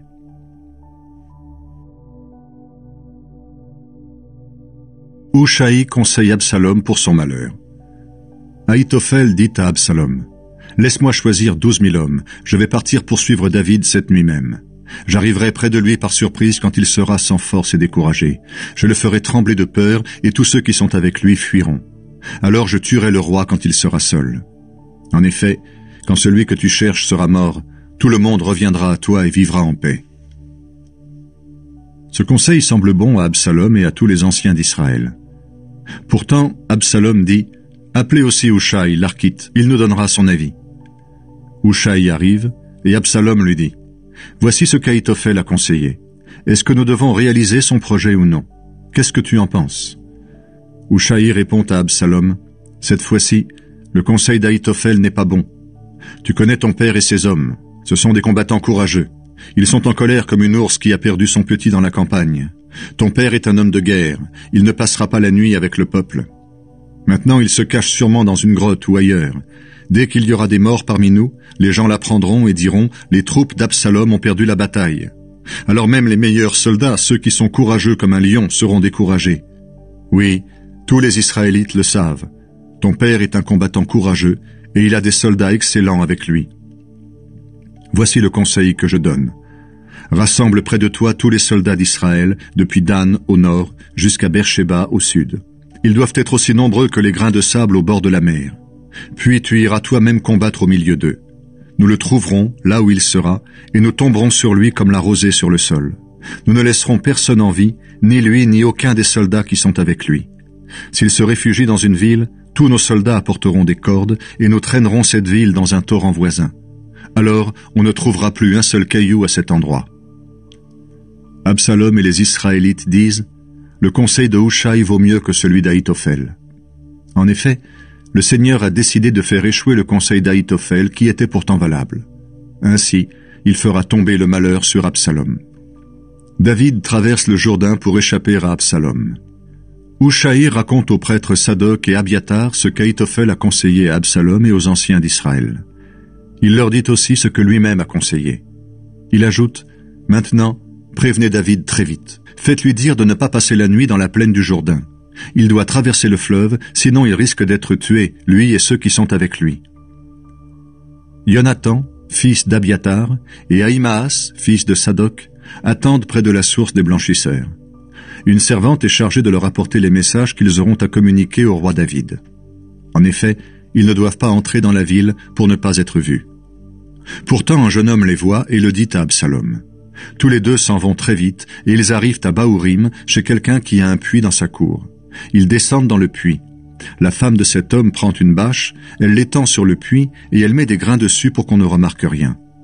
Des envoyés d'Absalom arrivent chez cette femme et lui demandent « Où sont Ahimaas et Jonathan ?» La femme répond « Ils ont passé le ruisseau. » Les envoyés d'Absalom les cherchent. Comme ils ne les trouvent pas, ils retournent à Jérusalem. Après leur départ, Ahimaas et Jonathan sortent du puits et vont prévenir le roi David. Ils lui disent « Voilà ce qu'Ahitophel a conseillé contre vous. Dépêchez-vous de traverser le Jourdain. » Aussitôt, David et ceux qui sont avec lui se mettent à traverser le fleuve. Au lever du jour, tous ont traversé. Il n'en reste plus un seul. Quand Ahitophel voit qu'Absalom n'a pas suivi son conseil, il selle son âne et il retourne chez lui dans sa ville. Il donne des ordres à sa famille et il se pend. On met son corps dans la tombe de son père. David arrive à Mahanaïm.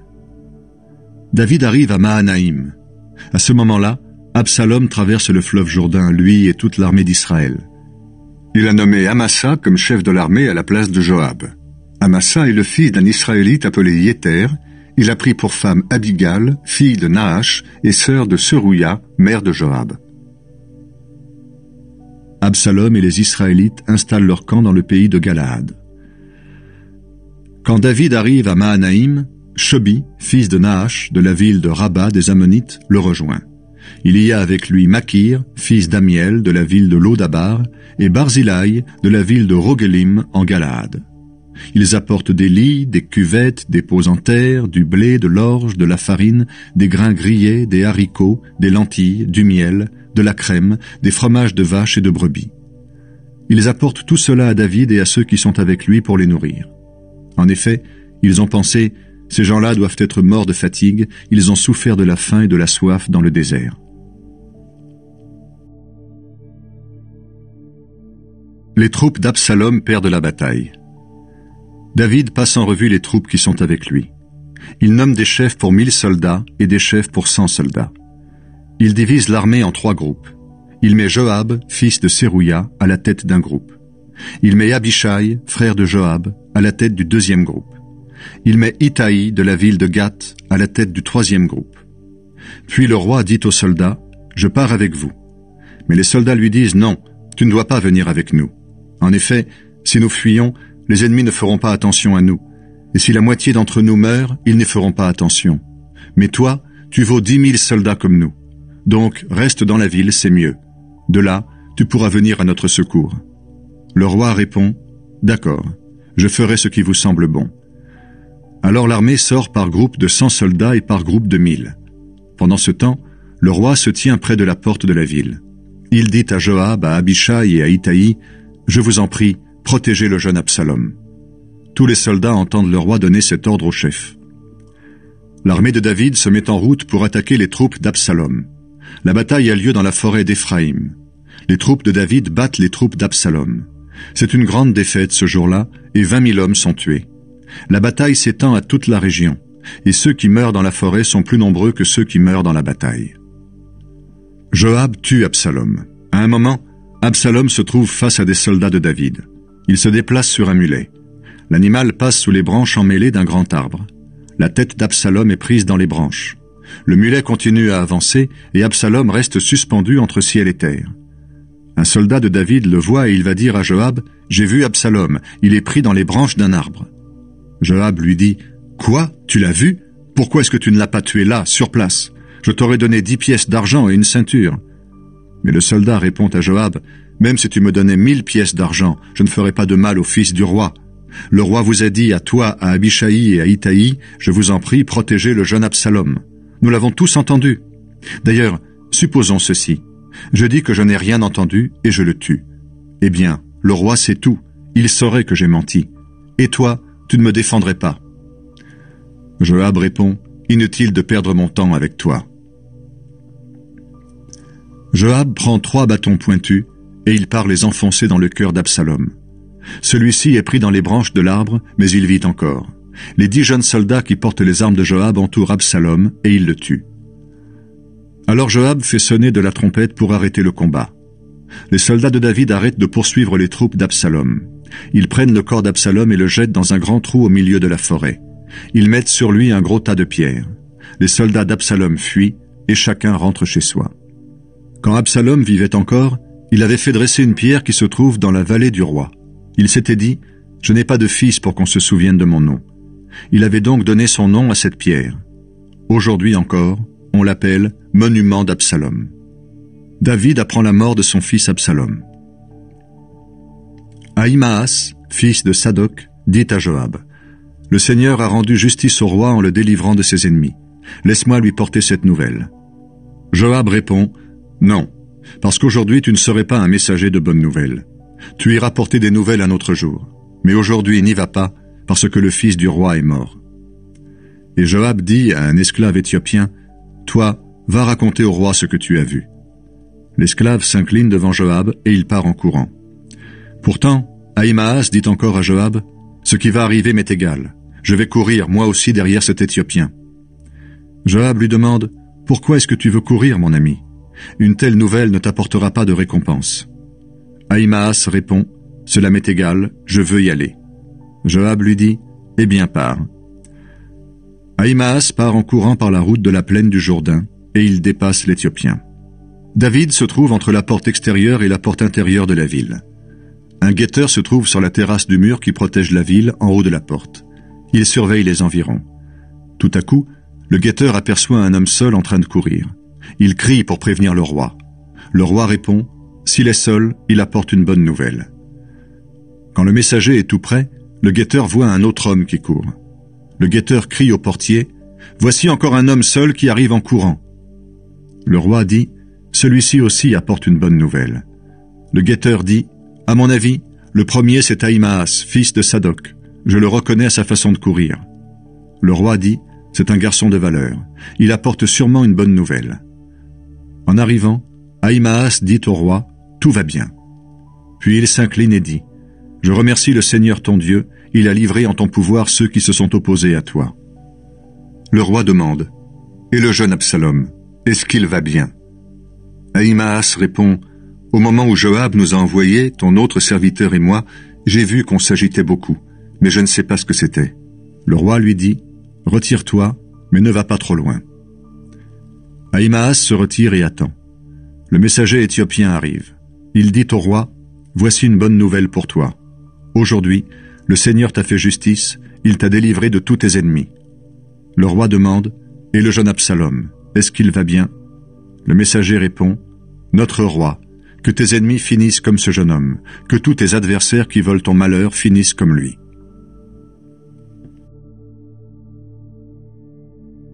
La douleur du roi David. Alors le roi est très bouleversé. Il monte dans la chambre qui est au-dessus de la porte de la ville, et il se met à pleurer. Tout en marchant, il crie, « Mon fils Absalom, mon fils Absalom, pourquoi est-ce que je ne suis pas mort à ta place? Absalom, mon fils, mon fils !» Quelqu'un va prévenir Joab en disant, « Le roi pleure et gémit à cause d'Absalom. » Ce jour-là, la victoire se change en deuil pour tous les soldats. En effet, ils apprennent eux aussi que le roi est très triste à cause de la mort de son fils. Ce même jour, il rentre en ville en se cachant. Il ressemble à des soldats couverts de honte parce qu'ils ont fui au combat. Le roi a un voile sur le visage et il continue à crier « Mon fils Absalom, Absalom, mon fils, mon fils !» Alors Joab va trouver le roi dans sa chambre et lui dit « Tes soldats t'ont sauvé la vie et la vie de tes fils, de tes filles et de toutes tes femmes. Et aujourd'hui tu les couvres de honte. En effet, tu aimes ceux qui te détestent et tu détestes ceux qui t'aiment. En agissant ainsi, tu montres que les chefs de ton armée et tous tes serviteurs fidèles ne comptent pas pour toi. Oui, je le vois. Si aujourd'hui Absalom était vivant et si nous étions tous morts, tu trouverais cela normal. Maintenant lève-toi et va dire quelques mots à tes soldats pour les encourager. Si tu n'y vas pas, je le jure au nom du Seigneur, aucun ne restera un jour de plus à ton service. Ce serait pour toi un malheur plus grand que tous ceux qui te sont arrivés depuis ta jeunesse. » Alors le roi va s'asseoir à la porte de la ville. Les soldats l'apprennent et ils se réunissent tous auprès de lui. David prépare son retour à Jérusalem. Les soldats d'Absalom ont fui et chacun est rentré chez lui. Dans toutes les tribus d'Israël, tout le monde discute. Les gens disent « Le roi David nous a délivrés de nos ennemis, en particulier des Philistins. Et maintenant il a dû fuir à cause d'Absalom. Mais cet Absalom que nous avons choisi comme roi est mort au combat. Qu'est-ce que nous attendons pour faire revenir le roi David ?» De son côté, le roi David envoie dire aux prêtres Sadoc et Abiatar, « Parlez aux anciens de Juda et dites-leur, le roi connaît les intentions des gens d'Israël. Ne soyez pas les derniers à faire revenir le roi chez lui. Vous êtes les frères du roi, ses parents les plus proches. Ne soyez pas les derniers à faire revenir le roi. Ensuite vous irez dire de ma part à Amasa, tu es de ma famille. Que Dieu me punisse très sévèrement si je ne te nomme pas pour toujours chef de mon armée à la place de Joab. » David gagne ainsi le cœur de tous les gens de Juda. Ils sont tous d'accord pour faire dire au roi, « Reviens ici avec tes serviteurs. » Alors, le roi prend le chemin du retour et il arrive au bord du fleuve Jourdain. David laisse la vie à Shimei. Les gens de Juda viennent au Gilgal à la rencontre du roi pour l'aider à traverser le Jourdain. Shimei, fils de Guéra, le benjaminite de Bahurim, se dépêche de descendre avec eux pour rencontrer le roi David. Il a avec lui 1000 benjaminites. Siba, le serviteur de la famille de Saül, est là aussi avec ses 15 fils et ses 20 serviteurs. Ils se dépêchent d'arriver au Jourdain à la rencontre du roi. Ils doivent être là au moment où le bac qui transporte la famille du roi traversera le fleuve. Et ils doivent faire ce que le roi leur commandera.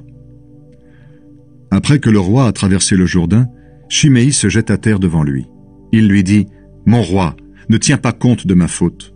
Oublie la faute que j'ai commise le jour où tu as quitté Jérusalem. Ne m'en veux pas, je le reconnais. J'ai commis une faute, mon roi. Mais aujourd'hui, tu le vois, je suis descendu le premier à ta rencontre avant tous les Israélites du Nord. » Alors Abishai, fils de Sérouia, prend la parole et dit, « Est-ce une raison suffisante pour ne pas faire mourir Shimei? Il a maudit le roi que le Seigneur a consacré. » Mais David dit à Abishai et à son frère Joab, « Qu'est-ce que vous me voulez, fils de Sérouia? Pourquoi est-ce que vous vous opposez à moi maintenant? Aujourd'hui, je ne veux faire mourir personne en Israël. Oui, aujourd'hui, je suis sûr que le roi d'Israël, c'est moi. » Et le roi dit à Shimei, « Tu ne mourras pas, je le jure. » David fait la paix avec Méphibaal, petit-fils de Saül. Méphibaal, le petit-fils de Saül, est aussi venu à la rencontre du roi. Depuis le jour où le roi est parti jusqu'au jour où il revient en paix, Méphibaal ne s'est pas lavé les pieds, il n'a pas coupé sa barbe, il n'a pas nettoyé ses habits. Quand il arrive devant le roi, celui-ci lui demande « Méphibaal, tu n'es pas venu avec moi. Pourquoi ?» Il répond « Mon roi, mon serviteur m'a trompé. Pourtant j'avais pensé, comme je marche avec peine, je vais atteler mon âne, je vais le monter pour aller avec le roi. Et mon serviteur est allé te raconter des mensonges sur moi. Pourtant, mon roi, tu es comme un ange de Dieu. Fais ce qui te semble bon. Pour toi, dans toute la famille de mon grand-père Saül, il n'y avait que des gens qui méritaient la mort. Pourtant, tu m'as reçu parmi ceux qui mangent à ta table. Est-ce que j'ai encore droit à quelque chose? Je ne peux plus rien te demander. » Le roi lui dit « Pourquoi parler encore de cela? Je l'ai décidé. Toi et Siba, vous vous partagerez les terres de Saül. » Méphibaal répond « Siba peut tout prendre. L'important, mon roi, c'est que tu rentres en paix chez toi. » David récompense Barzillai. Barzillai, de la ville de Rogelim, en Galaad, est descendu lui aussi au Jourdain. Il a traversé le fleuve avec le roi avant de le quitter de l'autre côté. Il est très vieux, il a 80 ans. C'est un homme très riche et il a pu nourrir le roi quand il était à Mahanaïm. Le roi lui dit « Barzillai, viens avec moi à Jérusalem, je m'occuperai de toi. » Il répond « Mon roi, je vais vivre combien de temps encore? Il me reste trop peu de temps pour monter avec toi à Jérusalem. Maintenant, j'ai 80 ans. Je ne peux plus faire la différence entre ce qui est bon et ce qui est mauvais. Je ne peux plus trouver du goût à ce que je mange et à ce que je bois. Je n'entends plus les voix des chanteurs et des chanteuses. Pourquoi est-ce que je serai une charge pour toi? Je peux seulement traverser le fleuve Jourdain avec toi. D'ailleurs, je ne mérite pas cette récompense. Laisse-moi retourner dans ma ville. Je mourrai là, près de la tombe de mon père et de ma mère. Mais voici mon fils Kimham. Lui ira avec toi.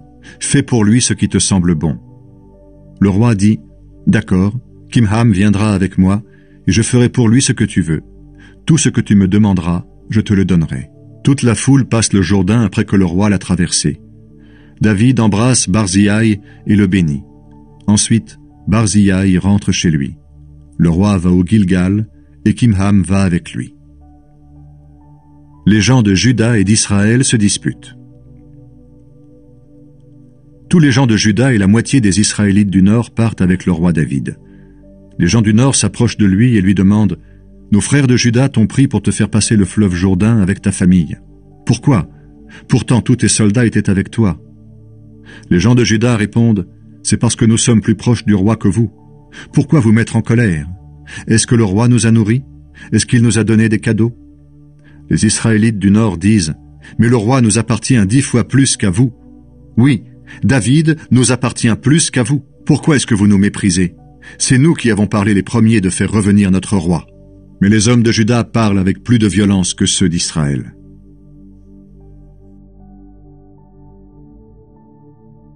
Sheba, un chef de bande, se révolte contre David.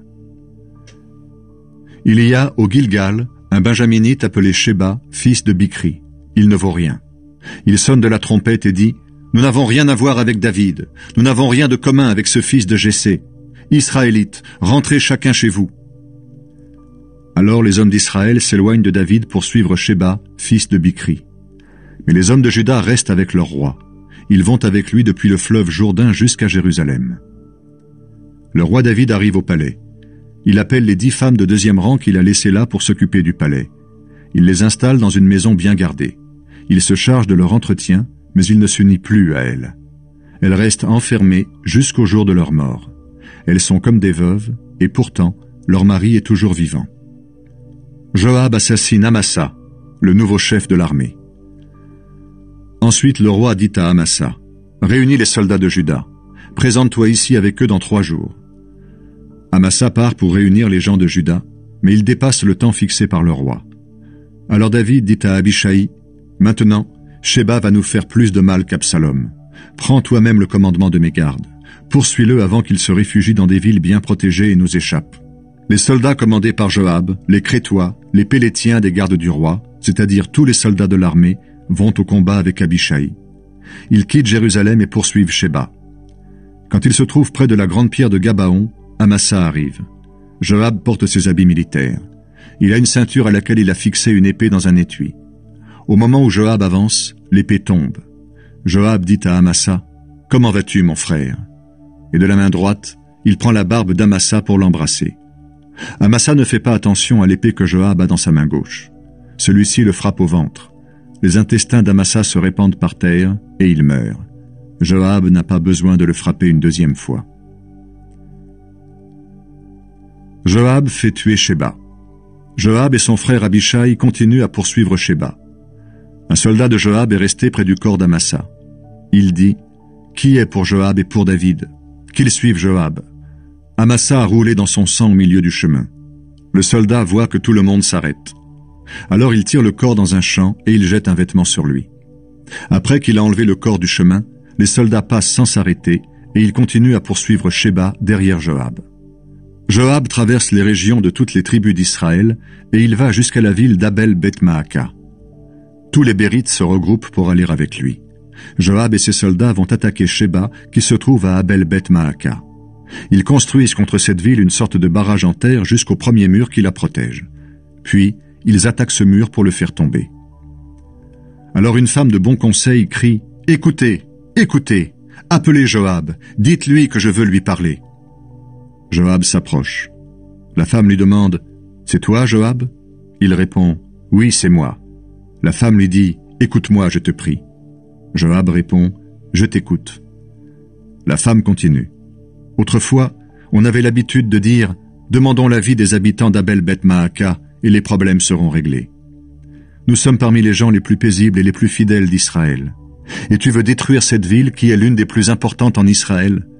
Tu veux supprimer ce qui appartient au Seigneur. Pourquoi donc? Joab répond « Pas du tout. Loin de moi l'intention de détruire ou de supprimer quoi que ce soit. Il ne s'agit pas de cela. Mais un homme de la montagne d'Éphraïm, un certain Sheba, fils de Bichri, s'est révolté contre le roi David. Livrez-le, lui seul, et je m'éloignerai de votre ville. » La femme dit à Joab, « Eh bien, nous allons te lancer sa tête par-dessus le mur de la ville. » La femme va retrouver les habitants et avec sagesse, elle leur conseille d'agir ainsi. Ils coupent donc la tête de Sheba et ils la lancent à Joab. Celui-ci fait sonner de la trompette. Alors ses soldats quittent aussitôt la ville et ils rentrent chez eux. Joab lui-même retourne près du roi à Jérusalem. Les fonctionnaires de David.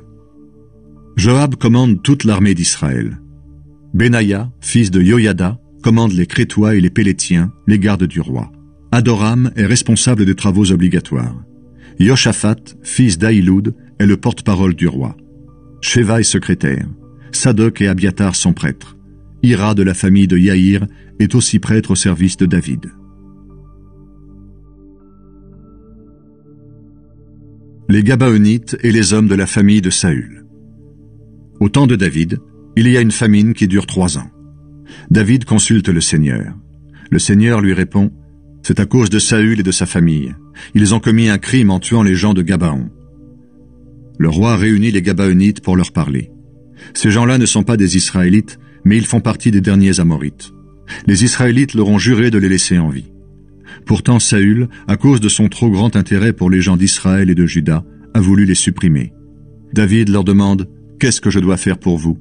Comment est-ce que je peux réparer le mal que Saül vous a fait pour que vous bénissiez le peuple du Seigneur ?» Les Gabaonites répondent « Nos difficultés avec Saül et sa famille ne peuvent pas se régler avec de l'argent ou de l'or, ni par la mort d'un Israélite. » David continue « Dites-moi ce que vous voulez, je le ferai pour vous. » Les Gabaonites lui disent « Saül voulait nous détruire. Il avait formé le projet de nous faire disparaître de tout le pays d'Israël. Livrez-nous 7 hommes de sa famille, et nous les pendrons devant le Seigneur à Gibéa. C'est la ville où habitait Saül, le roi choisi par le Seigneur. » David leur dit « Je vous les livrerai. » Le roi laisse en vie Méphibaal, fils de Jonathan et petit-fils de Saül. En effet, David a fait un serment d'amitié avec Jonathan au nom du Seigneur. Mais il prend Harmonie et Méphibaal, les 2 fils que Rispa, fille d'Aya, a donnés à Saül. Il prend aussi les 5 fils que Michal, fille de Saül, a donnés à Adriel, fils de Barzillai d'Abel-Méhola. Ils les livrent aux Gabaonites, et ceux-ci les pendent sur une colline devant le Seigneur. Ils les font mourir dans les premiers jours de la récolte de l'orge. Tous les 7 meurent ensemble. Rispa, veuve de Saül, prend l'étoffe de deuil qu'elle porte. Elle l'étend sous elle sur le rocher et elle reste là depuis le début de la récolte jusqu'au moment où il se met à pleuvoir sur les corps. Pendant la journée, elle empêche les oiseaux de se poser sur eux. Pendant la nuit, elle chasse les bêtes sauvages. David apprend ce que Rispa a fait. Alors il va reprendre les os de Saül et de son fils Jonathan chez les habitants de Yabesh en Galaad. En effet, après que les Philistins ont vaincu Saül à Gilboa, ils ont pendu les corps de Saül et de Jonathan sur la place de Beth-Shéan. Et les gens de Yabesh sont venus les enlever. David emporte donc de Yabesh les os de Saül et de Jonathan. Il fait aussi rassembler les os des 7 hommes qui ont été pendus. Puis il les met avec les os de Saül et de Jonathan dans la tombe de Kish, père de Saül, à Séla, dans le pays de Benjamin. Tout se passe comme le roi l'a commandé. Après cela, Dieu montre sa bonté envers le pays. Les Israélites combattent de nouveau les Philistins. Les Philistins font de nouveau la guerre aux Israélites. David et ses soldats vont attaquer les Philistins. Tout à coup, David ressent une grande fatigue. Alors Ishébi-Benob, un homme de la famille de Harapha, décide de tuer le roi. Ishébi-Benob porte une épée neuve à la ceinture et la pointe de bronze de sa lance pèse plus de 3 kilos. Mais Abishai, fils de Sérouya, vient au secours de David et il tue le Philistin. Alors les soldats font promettre au roi de ne plus venir à la guerre avec eux. Ainsi la lampe d'Israël ne s'éteindra pas. Plus tard, il y a encore un combat contre les Philistins, à Gob. Là, Sibcaï de Husha tue Saph, un homme de la famille de Harapha. À Gob, il y a un deuxième combat contre les Philistins. Cette fois, Élanan, fils de Yari, de Bethléem, tue Goliath, de Gath. Le bois de la lance de ce Philistin est aussi gros que la barre d'un métier à tisser. Un autre combat a lieu à Gath contre un ennemi géant. Il a 6 doigts à chaque main et à chaque pied, 24 en tout. Lui aussi est de la famille de Harapha. Il insulte les Israélites. Alors Jonathan, fils de Shamma et neveu de David, le tue. Ces 4 soldats philistins de la famille de Harapha, de Gath, tombent sous les coups de David et de ses soldats. David remercie Dieu après une victoire. David chante ce chant pour le Seigneur après que celui-ci l'a délivré de tous ses ennemis et de Saül. Le Seigneur est mon solide rocher, il me protège avec puissance et me rend libre. Mon Dieu est le rocher où je m'abrite. Il est mon bouclier, mon puissant défenseur et mon sauveur. Je me réfugie auprès de lui pour être délivré des gens violents. Louange au Seigneur. Je fais appel à lui et il me sauve de mes ennemis. La mort m'avait déjà recouvert de ses vagues, elle me faisait peur comme un fleuve en colère. La mort m'avait entouré de ses chaînes, ses pièges étaient tendus sous mes pieds. Dans mon malheur, j'ai fait appel au Seigneur, j'ai crié vers mon Dieu. De son temple, il a entendu ma voix, mon cri est arrivé à ses oreilles. Alors la terre s'est mise à bouger, les bases du ciel ont été secouées, elles ont tremblé devant la colère de Dieu. Une fumée s'est élevée de ses narines, un feu terrible est sorti de sa bouche avec des charbons brûlants. Le Seigneur a déroulé le ciel comme un tapis et il est descendu, un nuage sombre sous ses pieds. Le Seigneur s'est envolé, porté par un chérubin, il planait sur les ailes du vent. Il s'est caché au cœur de la nuit, entouré de nuages énormes, sombres comme l'eau profonde. Une lumière éclatante le précédait, des éclairs de feu en jaillissaient. Au ciel, le Seigneur a fait éclater son tonnerre, le Dieu très haut a fait entendre sa voix. Le Seigneur lançait ses flèches, ses ennemis partaient de tous côtés. Il jetait ses éclairs, et tous s'enfuyaient. Seigneur, devant tes menaces, devant la tempête de ta colère, le fond de la mer est apparu. Alors les fondations du monde sont devenues visibles. D'en haut, le Seigneur m'a tendu la main pour me saisir. Il m'a retiré de l'eau menaçante. Il m'a délivré de mon puissant ennemi, de ses adversaires trop forts pour moi. Ils avaient profité de mon malheur pour m'attaquer. Mais le Seigneur est venu à mon aide. Il m'a sorti du danger pour me libérer. Il m'a sauvé parce qu'il m'aime. J'ai obéi au Seigneur, il m'a récompensé. J'ai fait le bien, il a été généreux envers moi. J'ai suivi le chemin du Seigneur, je n'ai pas fait le mal loin de mon Dieu. Ses décisions étaient toutes devant moi, je n'ai pas rejeté ce qu'il voulait. J'ai été sans reproche devant lui, j'ai évité de faire le mal. J'ai obéi au Seigneur, il a vu le bien que j'avais fait, il m'a récompensé. Avec celui qui est fidèle, tu te montres fidèle. Avec celui qui est sans reproche, tu te montres sans reproche. Avec celui qui est sincère, tu te montres sincère. Mais tu te montres habile avec celui qui est faux. Tu sauves le peuple méprisé, mais tu fais baisser les yeux aux orgueilleux. Seigneur, c'est toi qui es ma lampe. Seigneur, tu es la lumière dans ma nuit. Avec toi, je peux attaquer mes ennemis. Avec mon Dieu, je peux franchir le mur de la ville. Dieu est un guide parfait, et sa parole est sûre. Le Seigneur protège comme un bouclier ceux qui s'abritent en lui. Qui donc est Dieu? C'est le Seigneur. Qui est notre solide rocher? C'est notre Dieu. Ce Dieu me protège avec force. Il me montre le bon chemin. Il me fait courir aussi vite que les gazelles. Il me fait tenir debout sur les collines. Il m'entraîne pour le combat. Il m'aide à tendre l'arc de bronze. Avec ton bouclier, tu me donnes la victoire. Ta main puissante me soutient. Ta bonté me grandit. Avec ton aide, je cours plus vite et mes chevilles restent solides. Je cours derrière mes ennemis, je les détruis, je ne reviens pas avant de les avoir tués. Je les supprime, je les écrase, ils ne peuvent plus se relever. Ils tombent par terre, les voilà sous mes pieds. Tu me remplis de force pour le combat. Ceux qui m'attaquent, tu les fais mettre à genoux devant moi. Avec ton aide, je pose le pied sur mes ennemis et mes adversaires, je les détruis.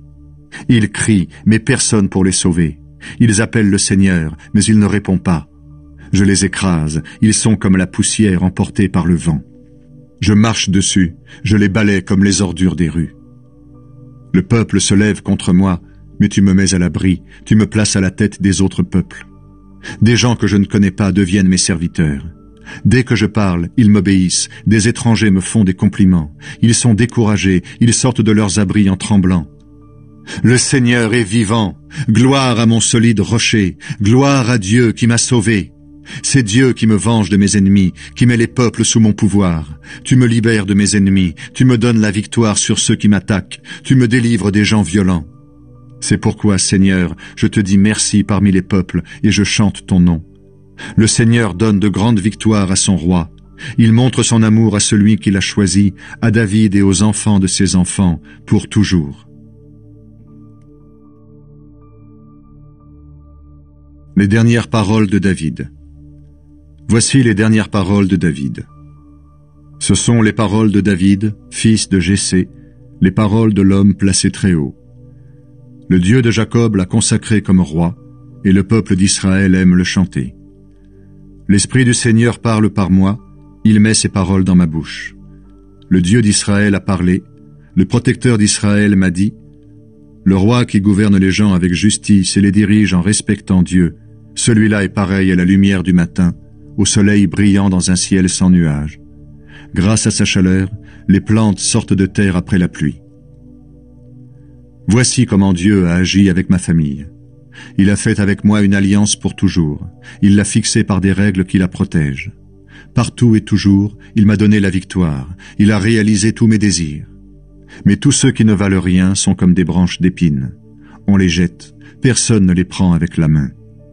Celui qui veut les toucher doit utiliser un outil en fer ou le bois d'une lance, et il brûle tout sur place. Les combattants de David.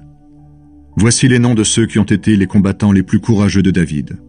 Ishbaal, le Hakmonite, faisait partie des meilleurs hommes de sa garde. On l'appelait aussi Adino l'Esnite. C'est lui qui a tué 800 hommes en un seul combat. Après lui, il y avait Élazar, fils de Dodo, et petit-fils d'un homme d'Aoa. C'était l'un des 3 combattants qui accompagnaient David dans une bataille contre les Philistins. Ceux-ci étaient rassemblés pour le combat. Les soldats d'Israël reculaient. Mais Élazar a résisté et il a tué des Philistins jusqu'à ce que sa main reste paralysée de fatigue sur la poignée de son épée. Ce jour-là, le Seigneur a donné une grande victoire à Israël. Quand les soldats sont revenus auprès d'Élazar, c'était seulement pour prendre les biens des morts. Il y avait encore Shamma, fils d'Agé de Harar. Un jour, les Philistins se sont rassemblés à Léhi. Là, il y avait un champ de lentilles et les soldats d'Israël ont fui devant eux. Mais Shamma est resté au milieu du champ. Il l'a repris et il a battu les Philistins. Ainsi le Seigneur a donné une grande victoire à Israël. Une autre fois, au moment de la récolte du blé, une troupe de Philistins avait installé son camp dans la vallée des Réphaïtes. Alors 3 soldats parmi les meilleurs de la garde sont venus trouver David dans la grotte d'Adullam. David était dans un endroit bien protégé, et à ce moment-là, il y avait un groupe de Philistins à Bethléem. David a eu tout à coup un désir. Il a demandé « Qui m'apportera à boire de l'eau de la citerne située à la porte de Bethléem ?» Alors les 3 combattants sont entrés de force dans le camp des Philistins. Ils ont pris de l'eau dans la citerne qui est à la porte de Bethléem. Ils l'ont emportée et l'ont présentée à David. Mais le roi a refusé de la boire. Il l'a offerte au Seigneur en la versant sur le sol. Il a dit « Malheur à moi, Seigneur, si je bois de cette eau. Elle est comme le sang des hommes qui sont allés la chercher en risquant leur vie. » Et il n'a pas voulu la boire. Voilà ce que ces 3 combattants courageux ont fait. Abishai, frère de Joab et fils de Sérouia, faisait partie des meilleurs soldats de la garde de David. C'est lui qui, un jour, a utilisé sa lance contre 300 ennemis et qui les a tués. Ainsi, il est devenu aussi célèbre que le groupe des 3. Il était l'un des plus connus dans le groupe des 30. Il est même devenu leur chef, mais il n'a jamais fait partie du groupe des 3.